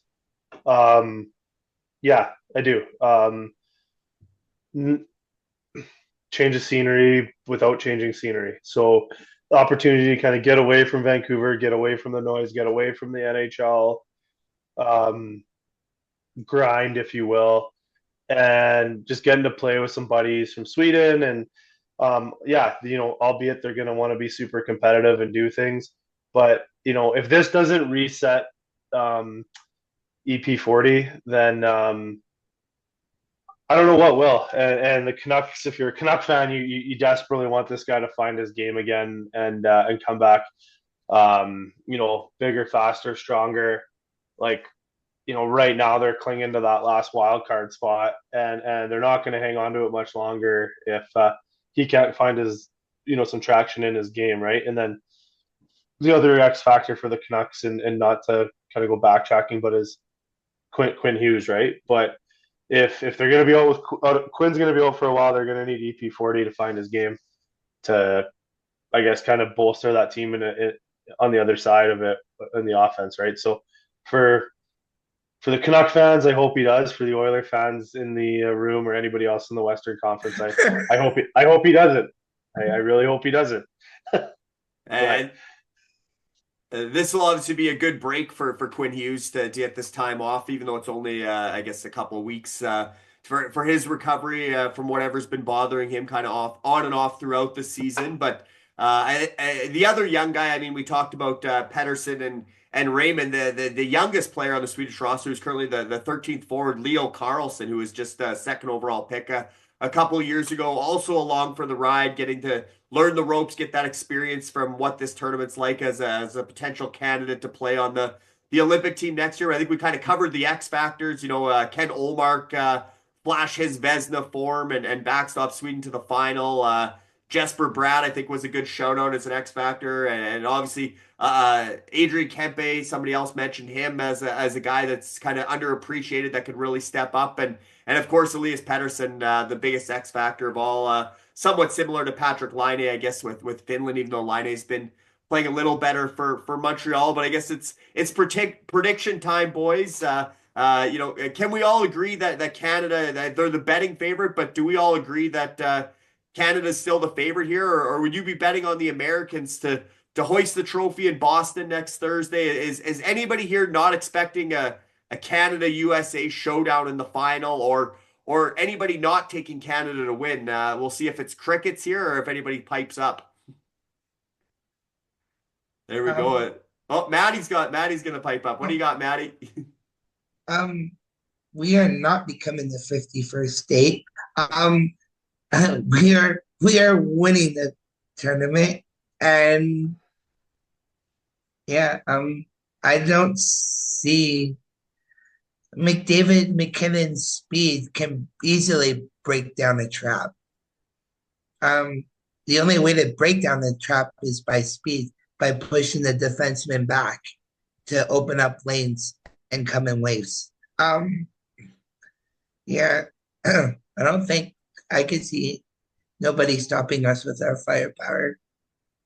Yeah, and with that flag behind you, you had to go Team Canada. But you're practicing booing the American anthem for Saturday when we get after it for your birthday party before we go see Marshall. I don't need to boo the national anthem. Our game will take care of itself. There you go. Well said. Who's next? Who else wants to weigh in on maybe Marshall? And if you're looking at this tournament as a whole, and you know who's your prediction for the champion, and what's the final going to be? Who's the showdown in the final? I think you, just you know, in a betting scenario, you got to say Canada US. But I wouldn't be surprised with this setup and this tournament setup that there won't be a couple surprises, or at least a close call, because round robins, man, it gets close, and that's when you start getting to those tiebreakers and those weird plus minus being like the deciding factor between it, whether or not a team goes to the finals, right? And the fact that there's no semifinal, that also changes things quite a bit. Just going straight from round robin to final, that setup is going to be crazy. So, you know, I'm betting on Canada US, and I'm hoping for a Canada win. You know, crazier things have happened, but I wouldn't even be shocked to see Sweden end up, you know, throwing their name in the hat for that opportunity as well, with the competition and their ability. Like, a lot of these guys have opportunity here to prove something for themselves, like we said with Pedersen and Raymond. And I think that there's going to be a lot on the line for these guys coming back in the NHL regular season once following this tournament. So they got a lot to prove, and I wouldn't be shocked to see Sweden get pretty close, you know, if at all. But I think they probably have a chance to make it to that final game. There's too many Flames players on that team, Sweden, to make it to the final I'm trying to hide my bias over here.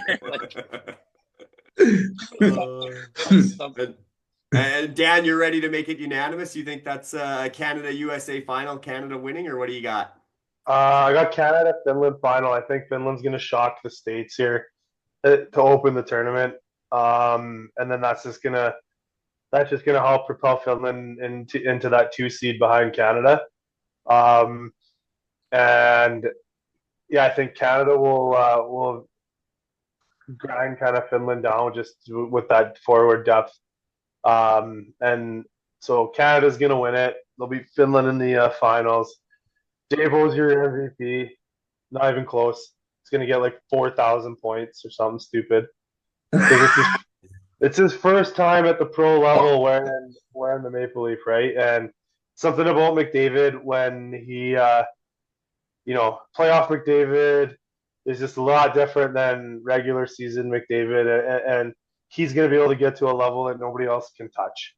So he's probably going to be your MVP and your top forward of the tournament, right? I think your best D is going to be somebody off that U.S. roster, even though they don't make it to the finals. And your number one goaltender is going to be probably Saros, because he's going to be the reason why Finland beats the U.S. and gets into that gold medal game. And a great rundown of the potential awards there. And Finland's so interesting. And you mentioned kind of, somebody said a trap game earlier when we were talking about Finland. And maybe U.S. coming in on Thursday for their opener against Finland. Everyone's looking ahead to that Saturday Canada-USA showcase at the Bell Center in Montreal, the bright lights, and maybe you overlook Finland a little bit in that first game. So maybe that is the trap game, especially if Saros stands on his head. That's a solid, interesting prediction. What about you, Matty? McJesus, you got the jersey on. Is he the MVP and the top forward? What do you got for your awards as far as MVP, top forward, and then you can get into your top D man and your top goaltender?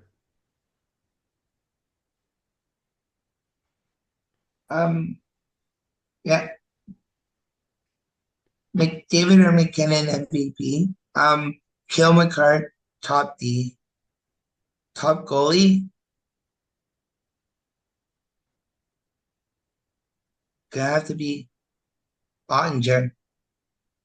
Yeah, if Canada USA go to the final, you think Ottinger will overtake Hellebuck? He'll take the net from Hellebuck, and he'll be the guy that leads the US to the final?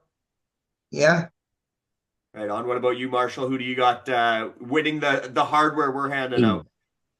I think the MVP's got to go to a guy like McDavid. He's just got enough to prove on the world stage now at the professional level that he's not going to pull out. He's not going to pull back. Like Dan's right on that. As far as best forward too, I mean that might be handed to him as well. But I like what McKinnon can do.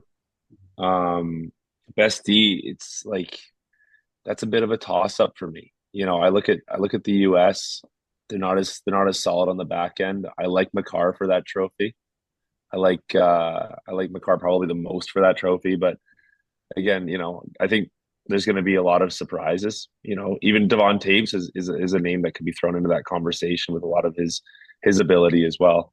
And then goaltender, I gotta say Hellebuck. I got a lot of faith in that guy and what he can do. And having watched him play against the Flames for the last 10 years, it's been wild to see what he can do in terms of stealing games, and his consistency is one of the biggest things that goes into this decision for me. So I think it'll probably be Hellebuck. Yeah, and good shout out for Devon Taves there, because that's it's always nice when you can have a top pairing at a tournament like this that play together all year, have that Makar Taves pairing from Colorado for Team Canada, and that's where I think Makar definitely it takes the best D, and not to mention being on that top power play is he's not just there, he's going to be a big part of it. I think what you guys said about McDavid, and even though he hasn't put up a ton of points heading into this tournament, he's almost been in a bit of a slump with Edmonton. Even though the Oilers have been sort of winning without him putting up a lot of points, I think and there's no such thing as a coming out party for Connor McDavid, where he's a household name and the best player in the game. Everybody knows who Connor McDavid is, but I think this is where he takes a lot of pride in really making a statement at this tournament, and especially if that Canada-USA rivalry heats up on Saturday and gets some intensity going, and it feels like a Battle of Alberta, him and Tkachuk kind of thing going into that potential rematch next Thursday. I think McDavid will come out, and especially even the way Game 7 went in the Stanley Cup final with Tkachuk and McDavid and Florida getting the upper hand. I don't think McDavid will be denied here, and obviously that for Oilers fans, they hope this will be a launching pad to get, like you said, get him his first championship at the pro level, and maybe end up with a Stanley Cup later this year. But for our last sort of 10-15 minutes here, go ahead, Dan, before we move to NHL. This is how spoiled we are as Oiler fans, hey? What other player in the league would we be saying is having an off year who's fourth in the league in scoring? I was going to say, boys. We're sitting here saying, oh, he's in a bit of a slump. He's fourth in the league in scoring. He's still fourth. And he's been suspended and he missed time for injury, too. So, yeah, he's been out. And we're complaining about his production with 71 friggin' points. Yeah, I think he's on pace for 118 points, which is a real down year, disappointment. What a bum. Trade McDavid now. I'm just sitting here with this welfare hockey club watching you guys complain about. Oh my god. Oh boy. My god. Yeah. Get rid of that bum. Yeah. Nice segue back to the NHL. As far as this season, it's been an exciting one. Exciting hockey on the ice, but off ice transactions as well. Maybe busier than usual on the trade front. We've already witnessed sort of 10 significant deals, I would say. I kind of listed them here. I think the first one was obviously the Rangers trading their captain, Jacob Trouba, to the Ducks. Colorado completely overhauling their goaltending, getting Mackenzie Blackwood, who's stepped in and been a real number one guy. Cam Fowler to the Blues was a sort of underrated deal, a big pickup for St. Louis. Capo Caco, change of scenery from New York to the Kraken.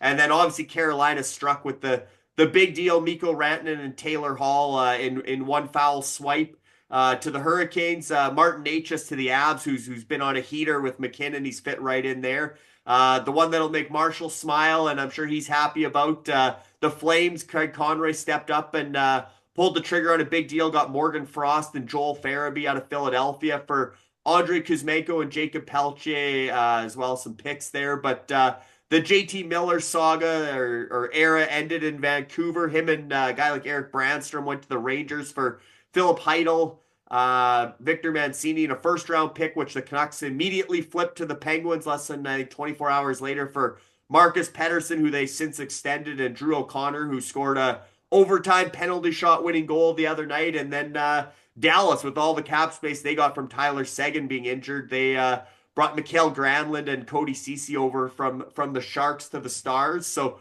those are kind of the Big Ten trades to date. But maybe to Marshall, which trade are you not necessarily most excited about? Because that might be an obvious answer. But which trade do you think's made the biggest impact so far, or could have the biggest impact on the playoff picture? And you can definitely pump the tires for the Flames here, because we've been beating you down, and I think that's a trade that's a W for Craig Conroy and the Flames. Well, I mean, I do have to say, like, that trade was a nice thing to wake up to the other day. I think it was time for Kuz to try somewhere else, and Frost and Farabee are two phenomenal hockey players, you know, and it's tough to see Peltz take off. I mean, that's a player that I've admired for the last couple of seasons. I thought he was, you know, bringing a lot to that organization, but that's for sure.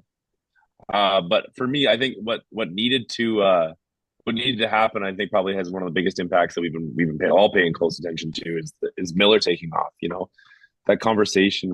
I think it was time for those boys to figure out what they were going to do between those two players. They obviously elected to go with Petty, and it'll be interesting to see what the dynamic looks like now. But I mean, I think that one's probably the most headline grabbing, attention grabbing shift that we've seen in the last little while. Certainly here in Canada, because there was so much attention to the Miller Petey rivalry or rift in the locker room, allegedly. Well, I guess it wasn't allegedly. The general manager, president of Hockey Ops, came out and said, yes, there's a problem and we need to deal with it sooner than later. But maybe to you, Dan, obviously Carolina swung a big deal to get Mikko Rantanen and Taylor Hall, like I said, kind of in the same three-way trade.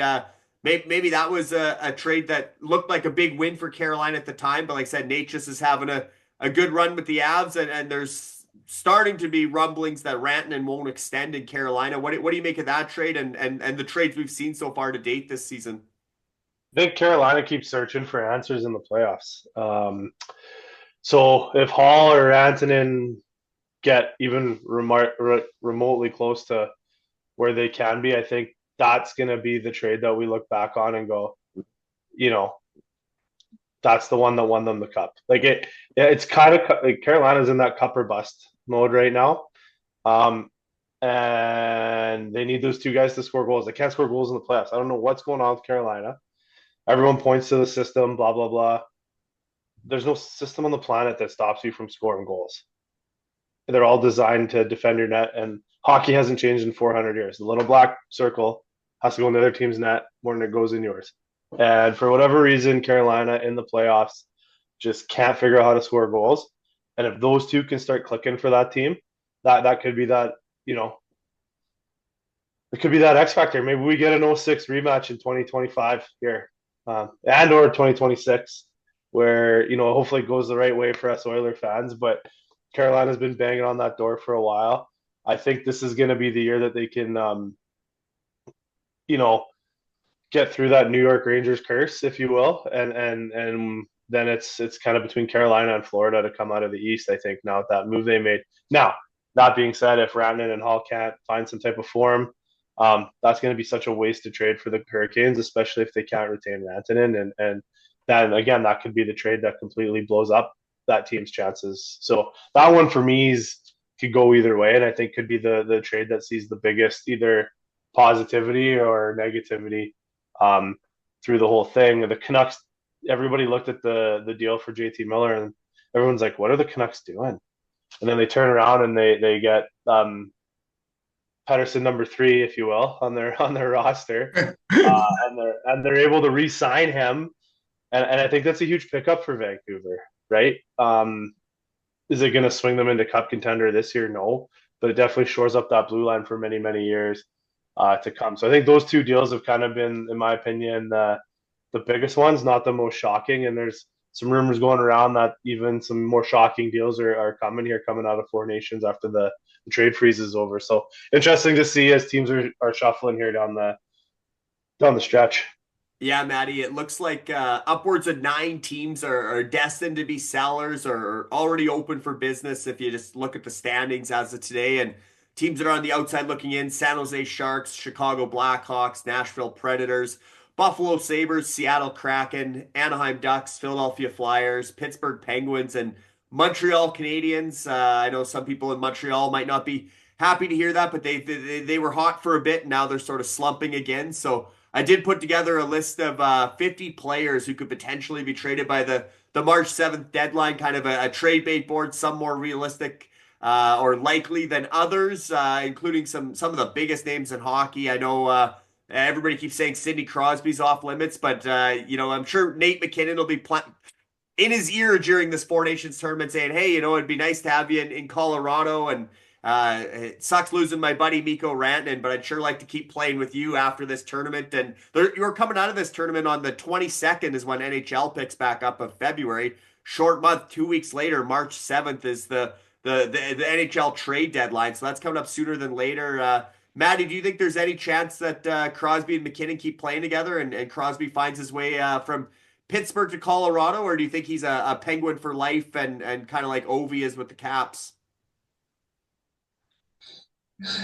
I mean, I'm sure McDavid would be in Crosby's ear too to have him come and play in Edmonton next year too. I mean, like, it goes both ways. Yeah, both from the same province of Pearl Harbor, Nova Scotia.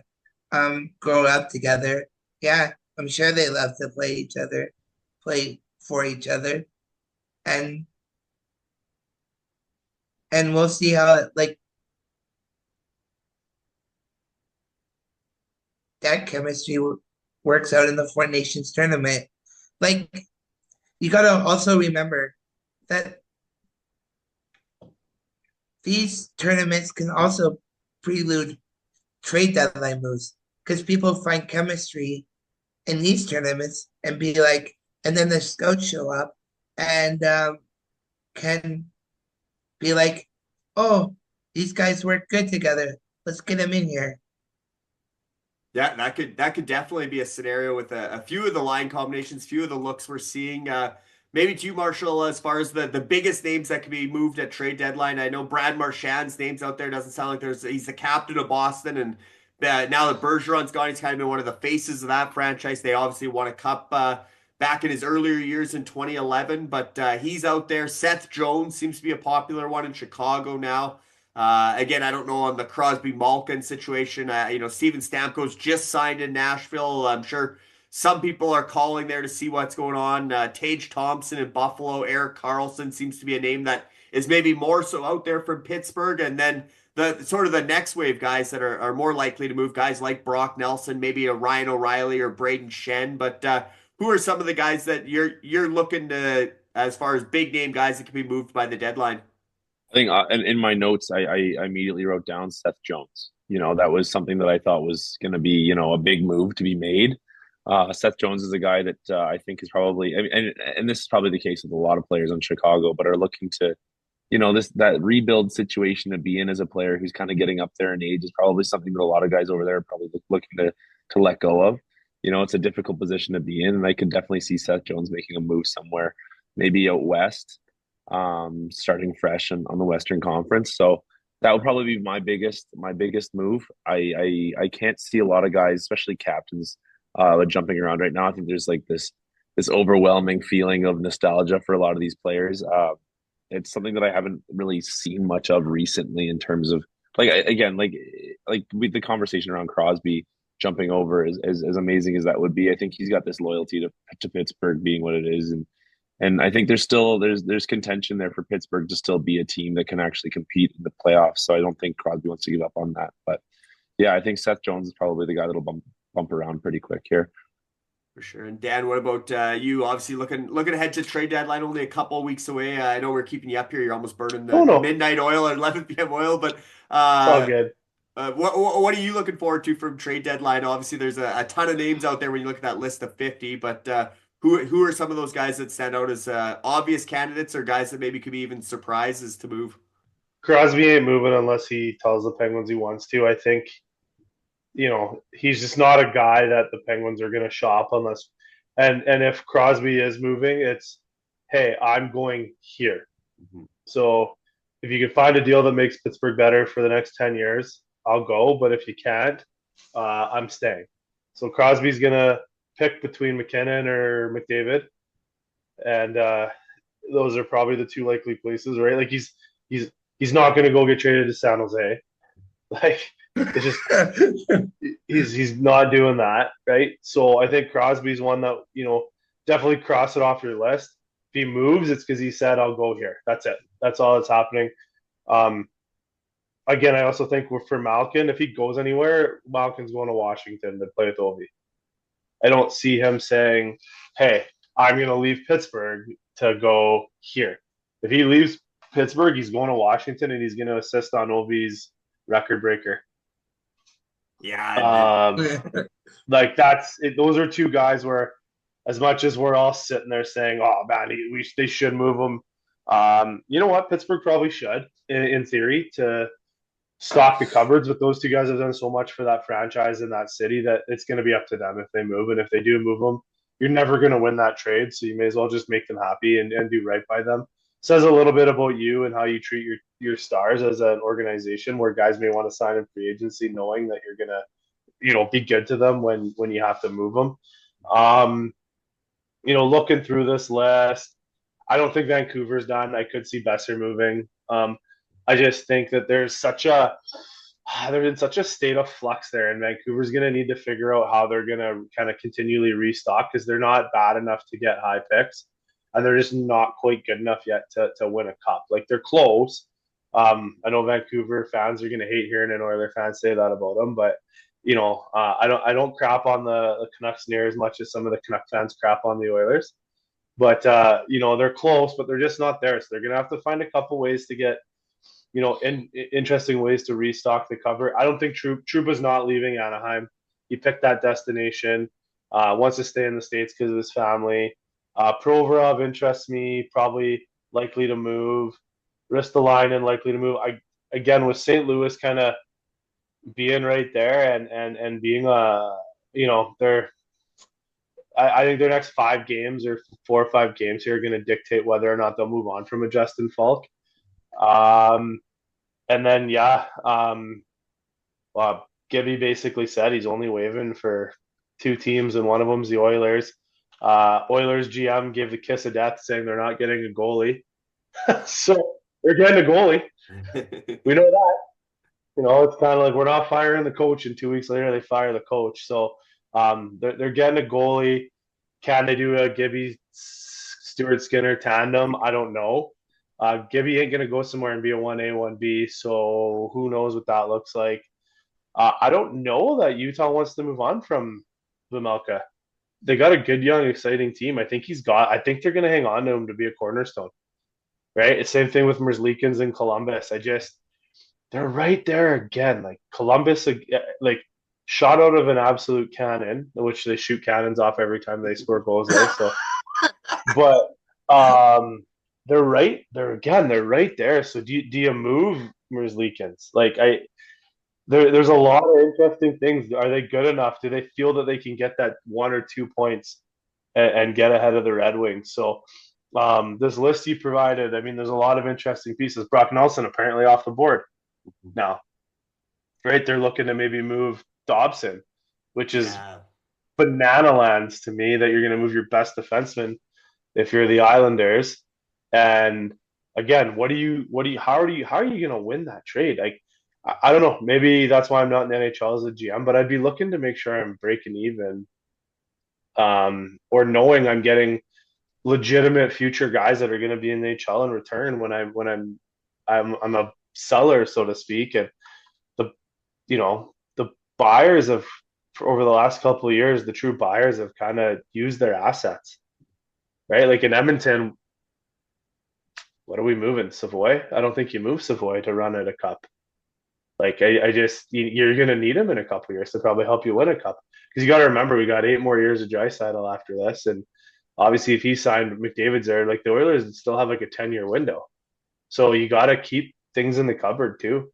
So it's such a weird market, because a lot of the true buyers, in Washington, Carolina, Florida, Toronto, the Jets, the Stars, Oilers, the Knights always find a way to LTIR a guy and bring in 10 more people. So they might be able to do it. right? But the true buyers have kind of burnt through the assets in the last 3 or 4 years. So it's harder and harder to move star players now.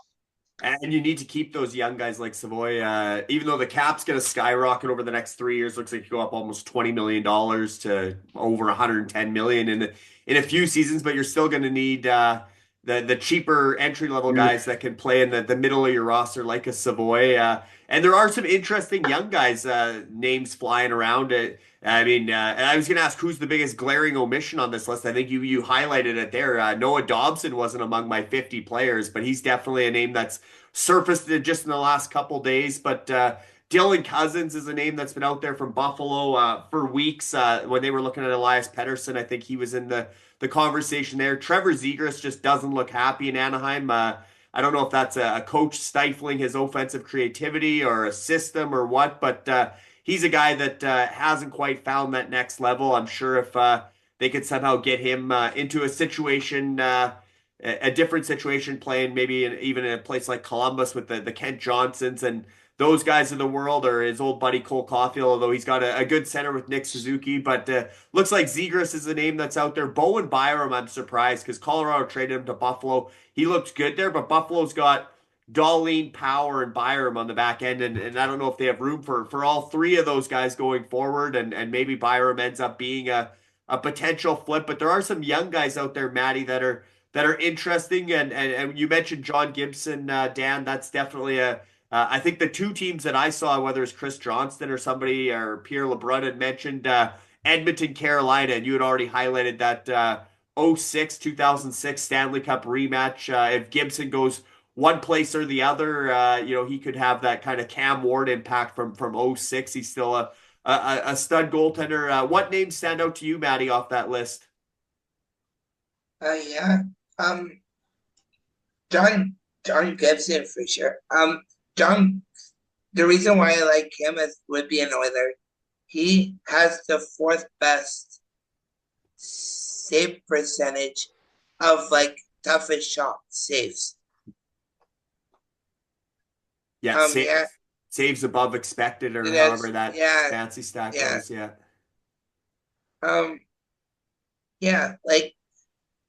For sure. If Oilers can get a John Gibson for maybe trade Pickard or Skinner, but Pickard's it's tough because Pickard's been outperforming Skinner so far too. I mean, sure, we need Savoy in a couple of years. But I could see them getting rid of maybe a Boakey or a Riley or a Petrov, the guys who are performing really well under the minors, who have in the minors whose stock has risen apart from Savoy, and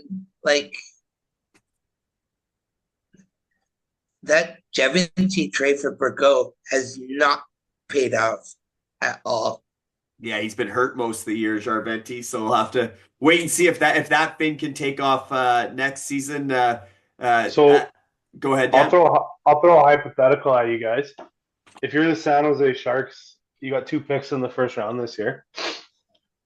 Are you moving one of them for Zegras? Because Zegras is probably going to want to stay in California near his little TikTok girlfriend, right? That's true. So, yeah, I probably, if they want to accelerate that rebuild a little bit, that whatever the lower of the 2 first-round picks, if there's one that's definitely lottery protected or outside of the, just trade it with the lottery protection. Oh, the right? Dallas one, yeah. Yeah, right? I'd move that for Zegras if you can move. If you move that and say, I don't know, Vlasic or somebody with it to the Ducks, and now you're building around Celebrity Smith and Zegras, right? Oh. Yeah, that'd be exciting for them for sure. Marshall, you got any hypotheticals? Or obviously the Flames are near and dear for you. Is Conroy done, or do you think he's burning up the phone line still? What do you see as far as them wheeling and dealing? And do you think they are determined to make the playoffs this season, or what do they still need to put them over the top? Because obviously Vancouver's picked it up in the last couple of weeks. If they're going to keep chasing down the Canucks, what do you think the Flames need?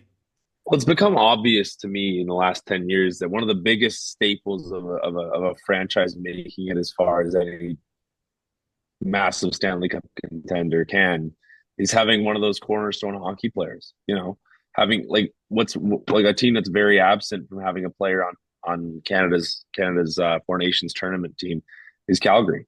Very, very absent. And it's kind of glaring, and it has been for the last 5 years, especially having to play against Edmonton every freaking month as often as they do.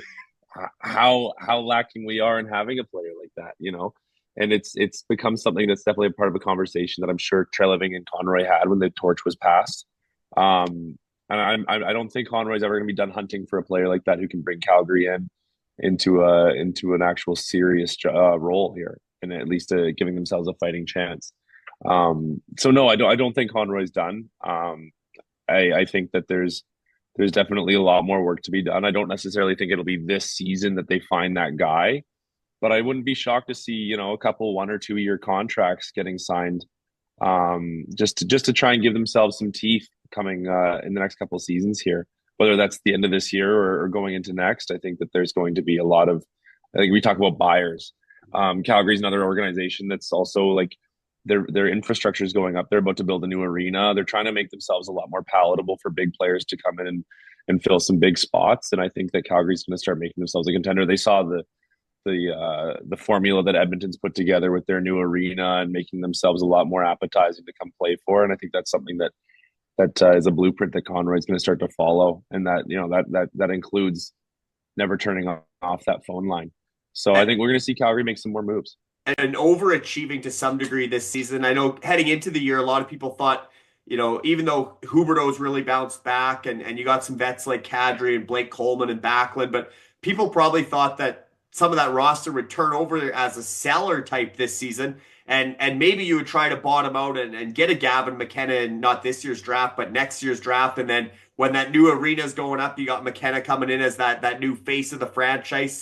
Do you feel... as a fan, do you really want to get into the playoffs and see the Red Mile ignite again and see the sea of red, or would you take a step back and say, you know what, maybe we do still shop Naz, Kadri, and maybe we do try to, even though we're trending up and we seem to have momentum, would you rather be trending the other way and potentially bottoming out for a McKenna? Or I know obviously Landon Dupont the year after, he could be the next Makar. We've seen him twice in Kelowna this year. He looks awesome live as an exceptional status player. His dad, Mickey Dupont, was a defenseman for the Flames, and he's a Calgary kid. Do you think with the new rink coming, it's better to be a playoff bubble team and get in and maybe have a couple more of those Battle of Alberta playoff rounds, even if it's one and done and you're out, or would you rather trend down? It's interesting because that's kind of the $1 million question for Calgary, and it has been for quite some time, is decide to bottom out or don't. They've been one of those teams that's been on the cusp of making it into a wild card position for the last few years, whether or not they've made it or not. It's usually been via wild card opportunities. So it's if you want to start picking up good players, you kind of got to do what you got to do. And that's how the draft lottery ends up rewarding that. So the position that they're in right now, they've really got to make a decision. Like last year, they went into the draft, or this year, I suppose, going into the draft with their eyes on Tej, and that got swept out from underneath them. And again, that's another player with a lot whose family has a lot of history in that city, with his father being what he was to Calgary. My favorite player growing up. So it's something that Calgary's definitely got to make a decision on. I think Conroy's definitely not a massive believer in relying on a draft, because he knows that that's kind of more of a long-term investment, and I think that he has an opportunity now, I think, at least with this new arena being built, to maybe turn it around without needing to rely on bottoming out. But I think that there's definitely something to be said for having to start moving those players that can actually still hold their value, guys like Kadri, right? So I think in the next couple months, you'll start to see a lot more of that, or next couple weeks, rather. Conroy definitely never turns off his phones. If he's learned anything from Treliving, it's making crazy deals at 3 a.m, right? So it'll be something that'll be surprising, I'm sure. But I wouldn't be shocked to see a guy like Naz start getting shopped around for sure. Yeah, that Kachuk deal was out of the blue on whatever hour of the night that was. We thought Elliot Yeah. Friedman got hacked, and sure enough, that was. And at the time, it seemed like such a fleecing for Calgary, right? Getting Huberdeau and Weegar, and Huberdeau coming off a 100-point season, and then next thing you know, Kachuk's lifting the cup, hoisting the cup in Florida, and hard to watch the success he's had there, and the fact that he maybe wanted out of Calgary, and obviously rest in peace to Johnny Gaudreau, but he kind of was on the way out at the same time, and there was a bit of a turnover. But credit to the Flames for the season they put together under former Rockets head coach Ryan Huska, a guy we all know really well from here in Kelowna. But maybe we'll mute Marshall for a second here, and we'll talk the other side of the Battle of Alberta. Let Dan and Matty have the floor as far as what the Oilers are going to do ahead of that March 7th trade deadline, or who they should be targeting and what positions they should be prioritizing. Dan, what do you see for Edmonton kind of heading towards that trade deadline now? Well, first of all, if you're the Flames, before you get into this, and you're not doing everything you possibly can to get McKenna and DuPont in that new rink, then you deserve to have two AHL teams playing out of the new rink. Because I mean, Yeah. you're going to be stuck in purgatory for a while, and you know, I know we're Canadian, and everyone in Edmonton hated their life for 10 years when we sucked for a decade of darkness. But look where we're at now, and you're opening up a new rink in 2 years. You have the ability to have McKenna and DuPont back-to-back in drafts. Like, they've got 2 picks in this year's draft that are late picks because they're going to be New Jersey and Florida. Like, what are you going to – like, I would be moving those out of the way and stockpiling 26 and 27 draft picks and moving guys so that you have an opportunity to get in the lottery for one of those 2 players. Imagine Landon DuPont coming home and being like the second coming of Cale Makar playing in Calgary. Like, and he's probably going to be better than Cale. I mean, the guy's already doing it in the Western League as a 15-year-old. It's ridiculous. So that's what I would be doing if I was Calgary. I'd be sucking for a while, more than they already do, to get those guys. As far as the Oilers are concerned, I think what the Oilers are going to need to do, and it's gonna hinge on Klingberg here. Is Klingberg gonna be the guy that steadies Nurse? And have we figured out our top 4? Because that's been the hardest thing for the Oilers to lock down, is who's going out after Ekholm and Bouchard that isn't going to be a defensive liability for us that can still play big minutes, right? And they just haven't found that. But Klingberg's getting better every game. You know, it's going to take him another few games coming out of this 4 Nations to really find his game again and be at that level he was at in Dallas, like pre-hip injury, pre-everything. And if Klingberg shores up sort of that second pairing D with Nurse, then I think you leave our D alone in Edmonton, believe it or not. And you don't need a depth guy, because if Kulak and Emerson, or Kulak and Stetcher, are your 5, 6, and 7, I think you're happy with that as the Oilers, right? I've said it before. I like Skinner as a 1A, 1B guy. I think he needs a guy like Gibson to push him, keep him honest, keep him more consistent.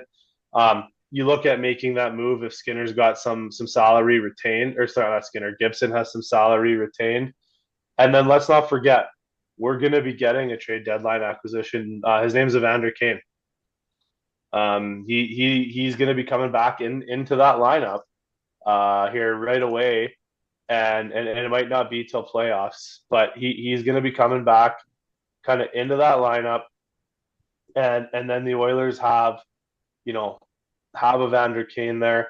I think if the Oilers aren't going to use Jeff Skinner in a top 6 role, I think they need to move on from that experiment.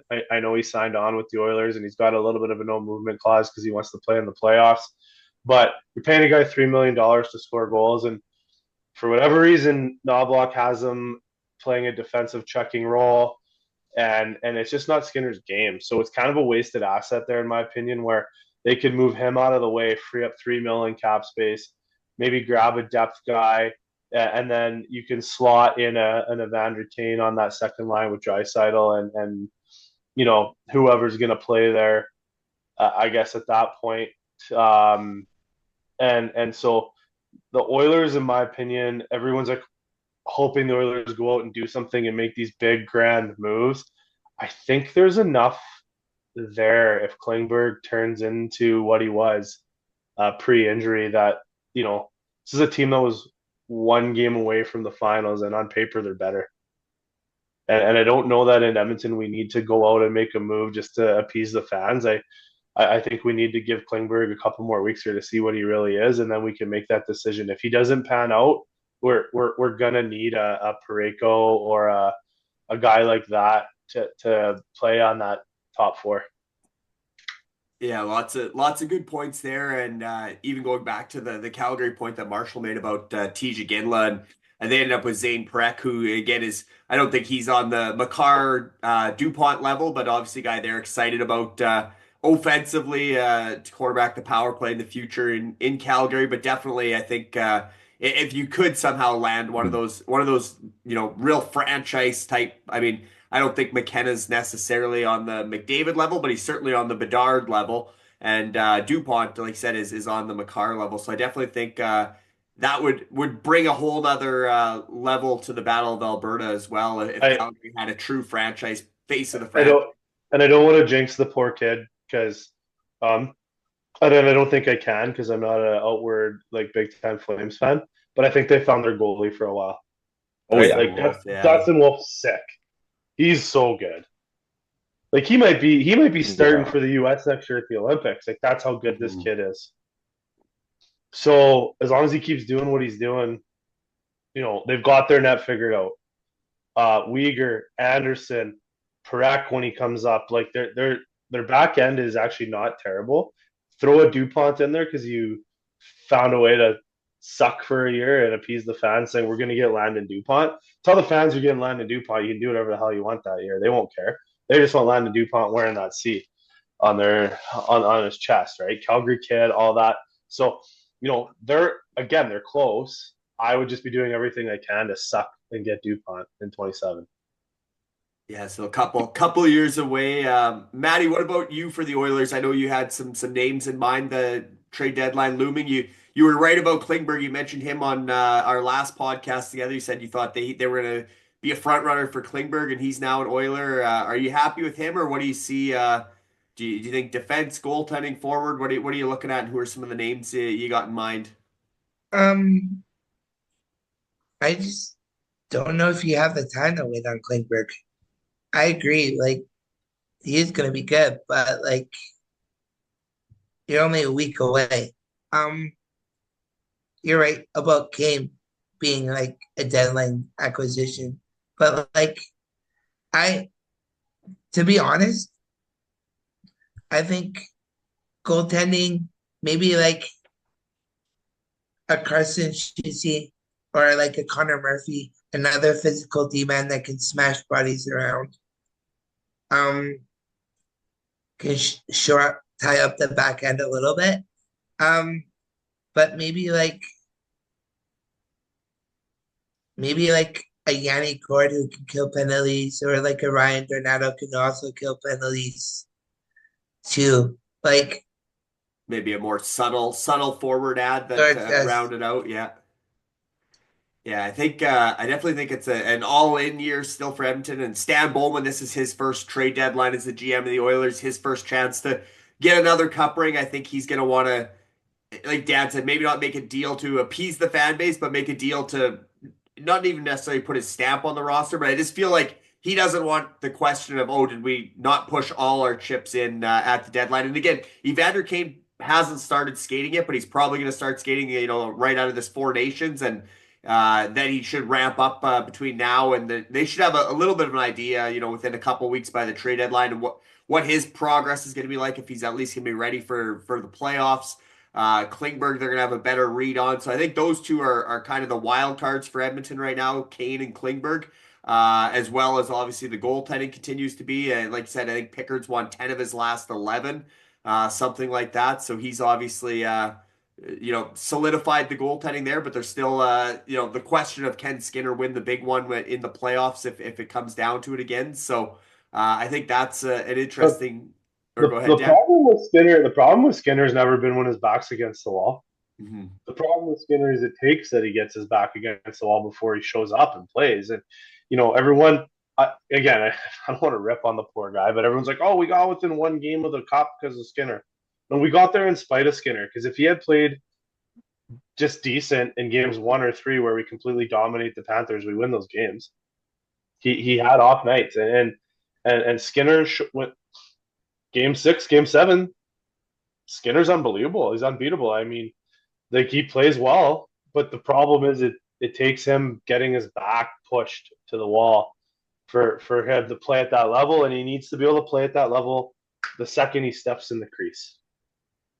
Yeah, no, that's a good point, and I think that's just something very inconsistent. Mm-hmm. Yeah, like John Gibson was a great fourth period goaltender. He can stand on the side too. Like, what does it take? What does it take Skinner till he's down 3-0 to wake up? Yeah. Yeah, no, exactly. So I think, yeah, he's got a lot to prove down the stretch. And again, I think it's a matter of what Stan Bowman thinks of his goaltending. You mentioned Connor Murphy. That's a guy, I think Stan Bowman was still in Chicago when they acquired him. Carson Soucy, you mentioned, is a name that's been associated with the Oilers before he ended up in Vancouver. There was talk he's an Alberta boy, might come back. And so that could be another name. Again, more of the shutdown style guys than Klingberg.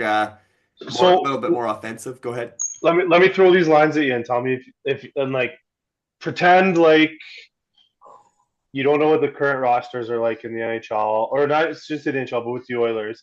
If I was to sit there and tell you that your top 12 are going to go Arvidsson, McDavid, Hyman, line 1, Skinner, Draisaitl, and Kane, line 2.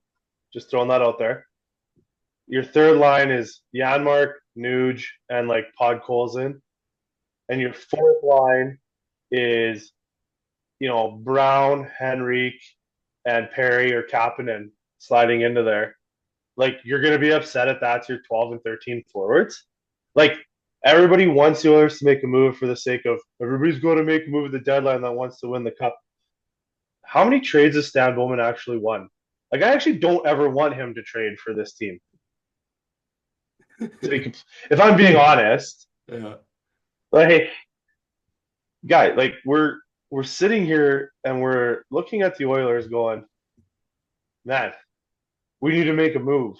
Well, no, the move is leave Nuge as your 3C, infuse Kane into the lineup, leave Skinner in your top 6 because he's finding his game right now there. With Draisaitl, and don't excuse my language, but don't fuck with it. It's not broken, guys. Don't fix it. There's nothing to fix outside of getting these guys some chemistry. Now, again, if Klingberg doesn't pan out on Nurse's right side, we may have to look at fixing that. But we'll have a little bit of cap space because we're Vegasing it right now with Kane, right? Mm-hmm. So that might give us the cap space to grab that D if we have to slide Klingberg into that 5-6 role. But from a forward perspective, I part of me just sits there and goes, let these guys cook and build some chemistry.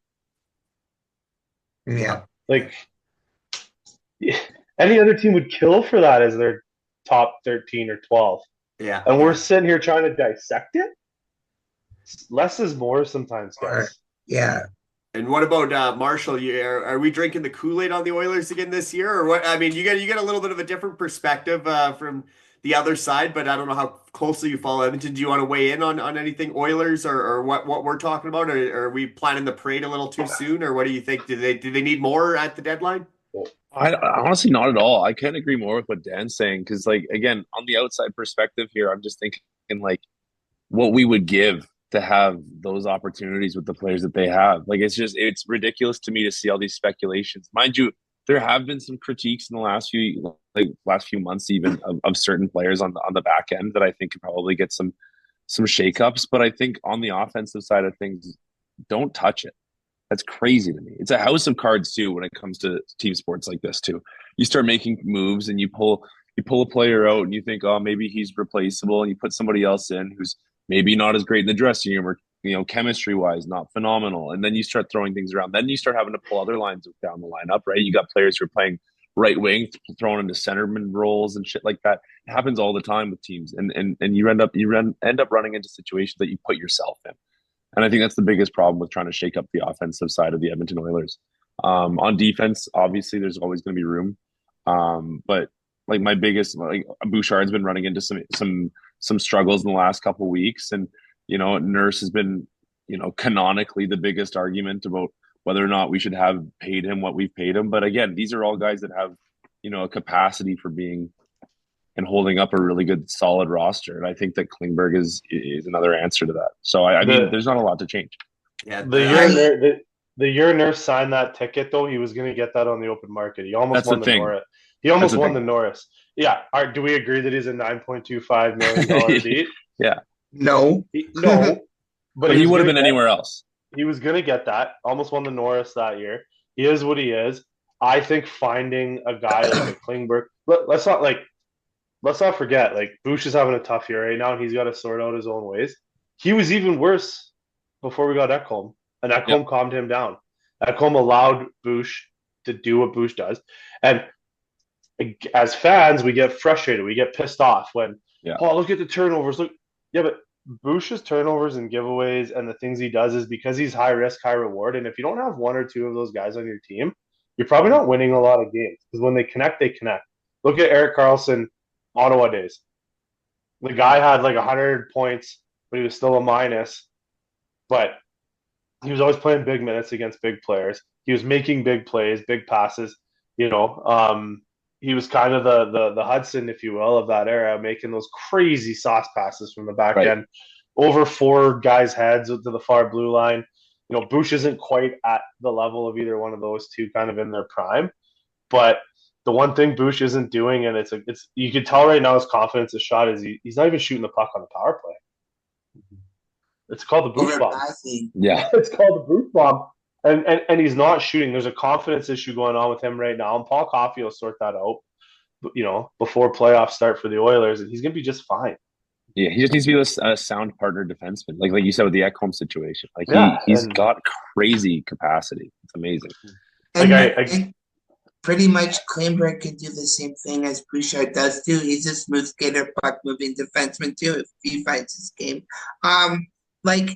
If you try and do too much, you run risk of faster of going. I hate to say this name because it's evil in Edmonton. You run the risk of forcing a one-on-one trade like Adam Larson and Taylor Hall. Thanks, Peter Chiarelli. That one still looms large, hey, Matty. I still don't hate that trade though. I mean, outside of the 1 year, really, like, what did we give up in Hall and Larson? I think Larson. If we get Larson now, we're loving. We wish we had Larson right now. Yeah. And it's just unfortunate that there was some personal events that happened for Adam while he was here in Edmonton with his father passing and stuff. That just kind of made it where Edmonton didn't feel like home for him and had a lot of bad memories. And he decided to move on to Seattle, and all the power to him. But like, boy, would we love to have Adam Larson in an Oiler jersey right now. That's the player you're looking for to stabilize Nurse, or that other shutdown guy. 100%. He would commit larceny on the back end. Yeah, absolutely. And I think that the one point that Marshall made there that really stood out was the House of Cards point too, is because there is rumors, or in the rumor mill, even a guy like Brad Marchand, when they said he might move, people were connecting the dots to Edmonton there. But to bring in that big of a personality or that big of a character and try to fit him into that lineup, you could really rock the boat more than you want to with the House of Cards. And next thing you know, it kind of collapses. But imagine a third line of Kane, Marchand, and Perry. A nightmare. There'll be a lot of pest control out there trying to control those three. And if you were to get a Marchand, exactly. If you were to get a Marchand, Boston might be one of the only teams where a guy like Skinner, may look at moving his no trade because Boston could be in the playoffs, right?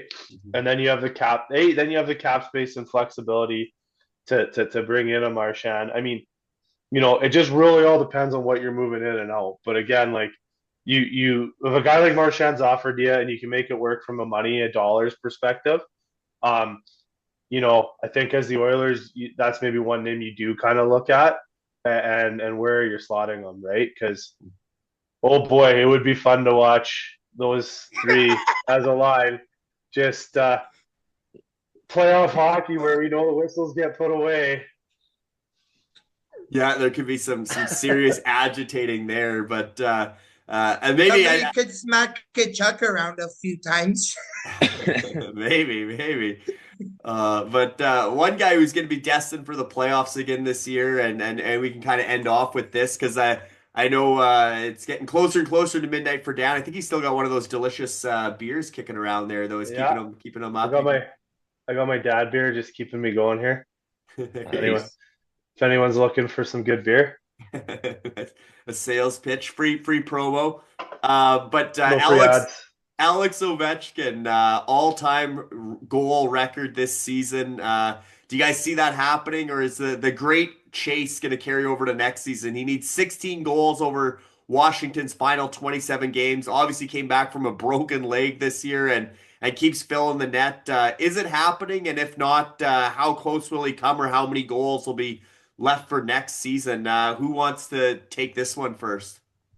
Well, I can. I honestly, I think if it doesn't happen regular season, it'll have to happen in playoffs. Like, he's got enough time, and I think also, not to mention, you got all your teammates trying to find you backdoor for shit, knowing how close you are. I mean, it's kind of undeniable that he's right there knocking on the door. Also, I mean, when you're right there as a player too, like he's going to take those opportunities to make that little quick, selfish play, maybe look off a guy on a pass. It's going to happen. So I got to say it'll happen this season, but I don't know if it'll happen by the end of the regular season or just maybe first round of playoffs. Yeah, and then obviously the empty netters, right? Every time Washington gets and the fact Exactly. they're a good team this season, they're leading a lot late in games, and the other teams are pulling their goalie, and it seems like consistently Washington's getting a chance at an empty netter. Matty, you think that record's fallen this year as well, or what are your thoughts on Ovechkin chasing Gretzky and potentially having one of Gretzky's records finally broken? Yeah, like he's on pace for having it broken April 17th at the end of the regular season against the Penguins. But if it doesn't happen in the regular season, for sure the playoffs, because you got that patented, speaking of backdoor, you got that patented OV one-timer in the backdoor at the end of the face-off circle that teams have to be afraid of. Yeah. And Dan, we did a little plot twist, a little shuffle on the screen here, but Finland now in the bottom right corner. What's your take? What's your take My on internet Ovi? dropped out. No worries on Ovi. Yeah, I think he does it this year. I'm looking kind of through Washington's games here. They have how many? 20 whatever left, you were saying, Fish? 27. Yeah, he needs 16 goals over the final 27. Yeah, he's going to have 16 chances at an empty netter. They're playing teams that they should beat or have leads on, yeah. And they play a lot of 1-goal games, 2-goal games in Washington. And the way they pull goalies now in the NHL early and often in those 1 and 2-goal games, Carberry's having them on the ice, and obviously we're hoping not all 16 that break the record are empty netters, but Waino had his fair share, and I just don't see Ovi not being able to break it this year. And I kind of hinted at this before, but if the Penguins are kind of on the outside looking in, like, does Malkin go to Washington? Okay, Ovi winning the cup was enough entertainment for us for one summer. Imagine if they won the cup and Ovi and Malkin were on the same team. That'd be wild, yeah. And maybe that's some hockey karma, hockey god karma. Putin's ending not every being in war the just on Olympics. that. Yeah. Putin's ending every war. Yeah, Just on hopefully. that right there. So, that's, Ovi's breaking it. I know Canada and the Canadians don't want to hear it. The guy's going to be the best goal scorer ever. And the funny thing is, he might even do it faster than Gretzky. Yeah. And while you're a shooting instructor, you probably like, as far as a pure shooter, pure goal scorer, there's probably never been a better one than Ovechkin. So when you think of goal scoring, at least again, we're a little young for the Gretzky era, but we definitely think of Ovi as the best scorer we've seen. His ability to just consistently like find ways and different ways to score. I mean, he'll beat you off the rush. He'll beat you with a breakaway. Talking to some of the goalies that have played against him in the NHL, and I always I'm like, man, like we see the power that he possesses in his shot. But one thing we don't ever like account for, and we call him a sniper, but how accurate he is. The amount of goalies that told me that they're like, man, he'll beat you clean from the blue line with a wrist shot because it's hard and he can place it exactly where he wants it. It is probably his biggest thing. And Russian machine, outside of breaking his leg, usually never breaks. And your best ability is availability, and he's been available all these years for the Caps. So he's gonna do it. We're gonna pretend to hate it in Canada because it's no longer a Canadian sitting up there. But it's good for the game when records fall, and it shows growth in our game and it shows growth in our sport. And in 10 years, we're probably sitting here debating how many more games it's going to take for McDavid to break a points record if he stays on the same pace he's on too, right? So for sure. Yeah, no, exactly. And I think even Gretzky's on board with this one. He's looking forward to being in attendance at those. If it gets down to that, 2, 3, 5 goals, he's going to be at all those games and looking forward to pass that torch or congratulate Ovechkin. But I guess that's pretty much a wrap for today. But I don't know, Dan, did you want to give an official shout out, an official plug to the beer sponsor of the Fishbowl Hockey Podcast? I don't know if we're the beer sponsor quite yet of the Fishbowl Podcast. Let me get this in here. The white on white. There we go. Yeah, it's just dad beer made by Best of Kin out of Calgary. It's one of the only good things to come out of that city. But it's good. If you don't just want a sort of Lagerdale Bud type beer, if you will, they got lots of other ones. They keep me employed, and so if you can help out the cause and look for Best of Kin wherever you shop, that would be awesome. Right on. And Matty, do you got any Timmy's plugs today? You didn't work in any references on today's show. You got any good one-liners? Or obviously they're probably one of the sponsors for the Four Nations, are they? Yeah, probably. Or a good joke to leave us off with? Poor County. Sometimes that's just the way the cookie crumbles sometimes. One last dig at the Flames, eh? Marshall's getting the last word here, and he knows where you live, so he's only a few steps away. I should be afraid. Marshall's getting a shooting license soon. Yeah. Yeah. But no, Marshall, that was an awesome debut, man. Thanks for joining us. And obviously fitting, like I said, it got more and more fitting with the Swedish flag behind you. So I'm glad we drew it up that way randomly, and it ended up being quite fitting. But you had an awesome debut, and looking forward to having you back on the show. I really appreciate it, man. This has been awesome. So yeah, if you don't mind, I will plug though. One more thing. Yeah, give her. When this gets posted on YouTube, I'll just leave it underneath. But I am a stand-up comedian. I'm on stage every weekend at Dakota's here in Kelowna, and it's become a bit of a cool career for me. So I'll be moving back to Calgary in May as well. So I'll be posting tour dates and show dates once I start moving back there. But yeah, I'll add some links in the comment section once this is posted on YouTube. But I do appreciate you guys having me on. I really do. Absolutely. And I've been to Comedy Night at Dakota's a few times, but not recently. So I haven't seen you live, but I gotta get out there again. I'll bring Matty. We'll come to before you when out, we'll make it out to Dakota's for sure. When are you back this way, Marsh? I think early May I'll be back. So I got to start basic training there early May, and then once that's kind of wrapped up after the first month or two, I'll be having some time to be able to go hit Yuck Yucks and Laugh Factory and stuff. Well, if you're doing anything in March, I'll come. I'm home. Perfect. I'm back home to Kelowna in March for a week, so Fish and I will make an appearance. Lovely.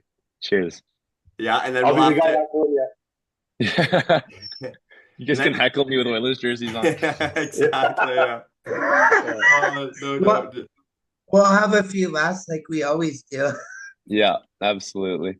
Absolutely, yeah. And then we'll have to rendezvous for another Fishbowl hockey podcast. Maybe get the gang back together in April for a playoff preview, or even to recap the trade deadline even when Dan's in town. But thanks again, guys, for joining me, and everybody for tuning in to the Fishbowl Hockey Podcast. Enjoy the Four Nations tournament, the trade deadline, and the remainder of the regular season.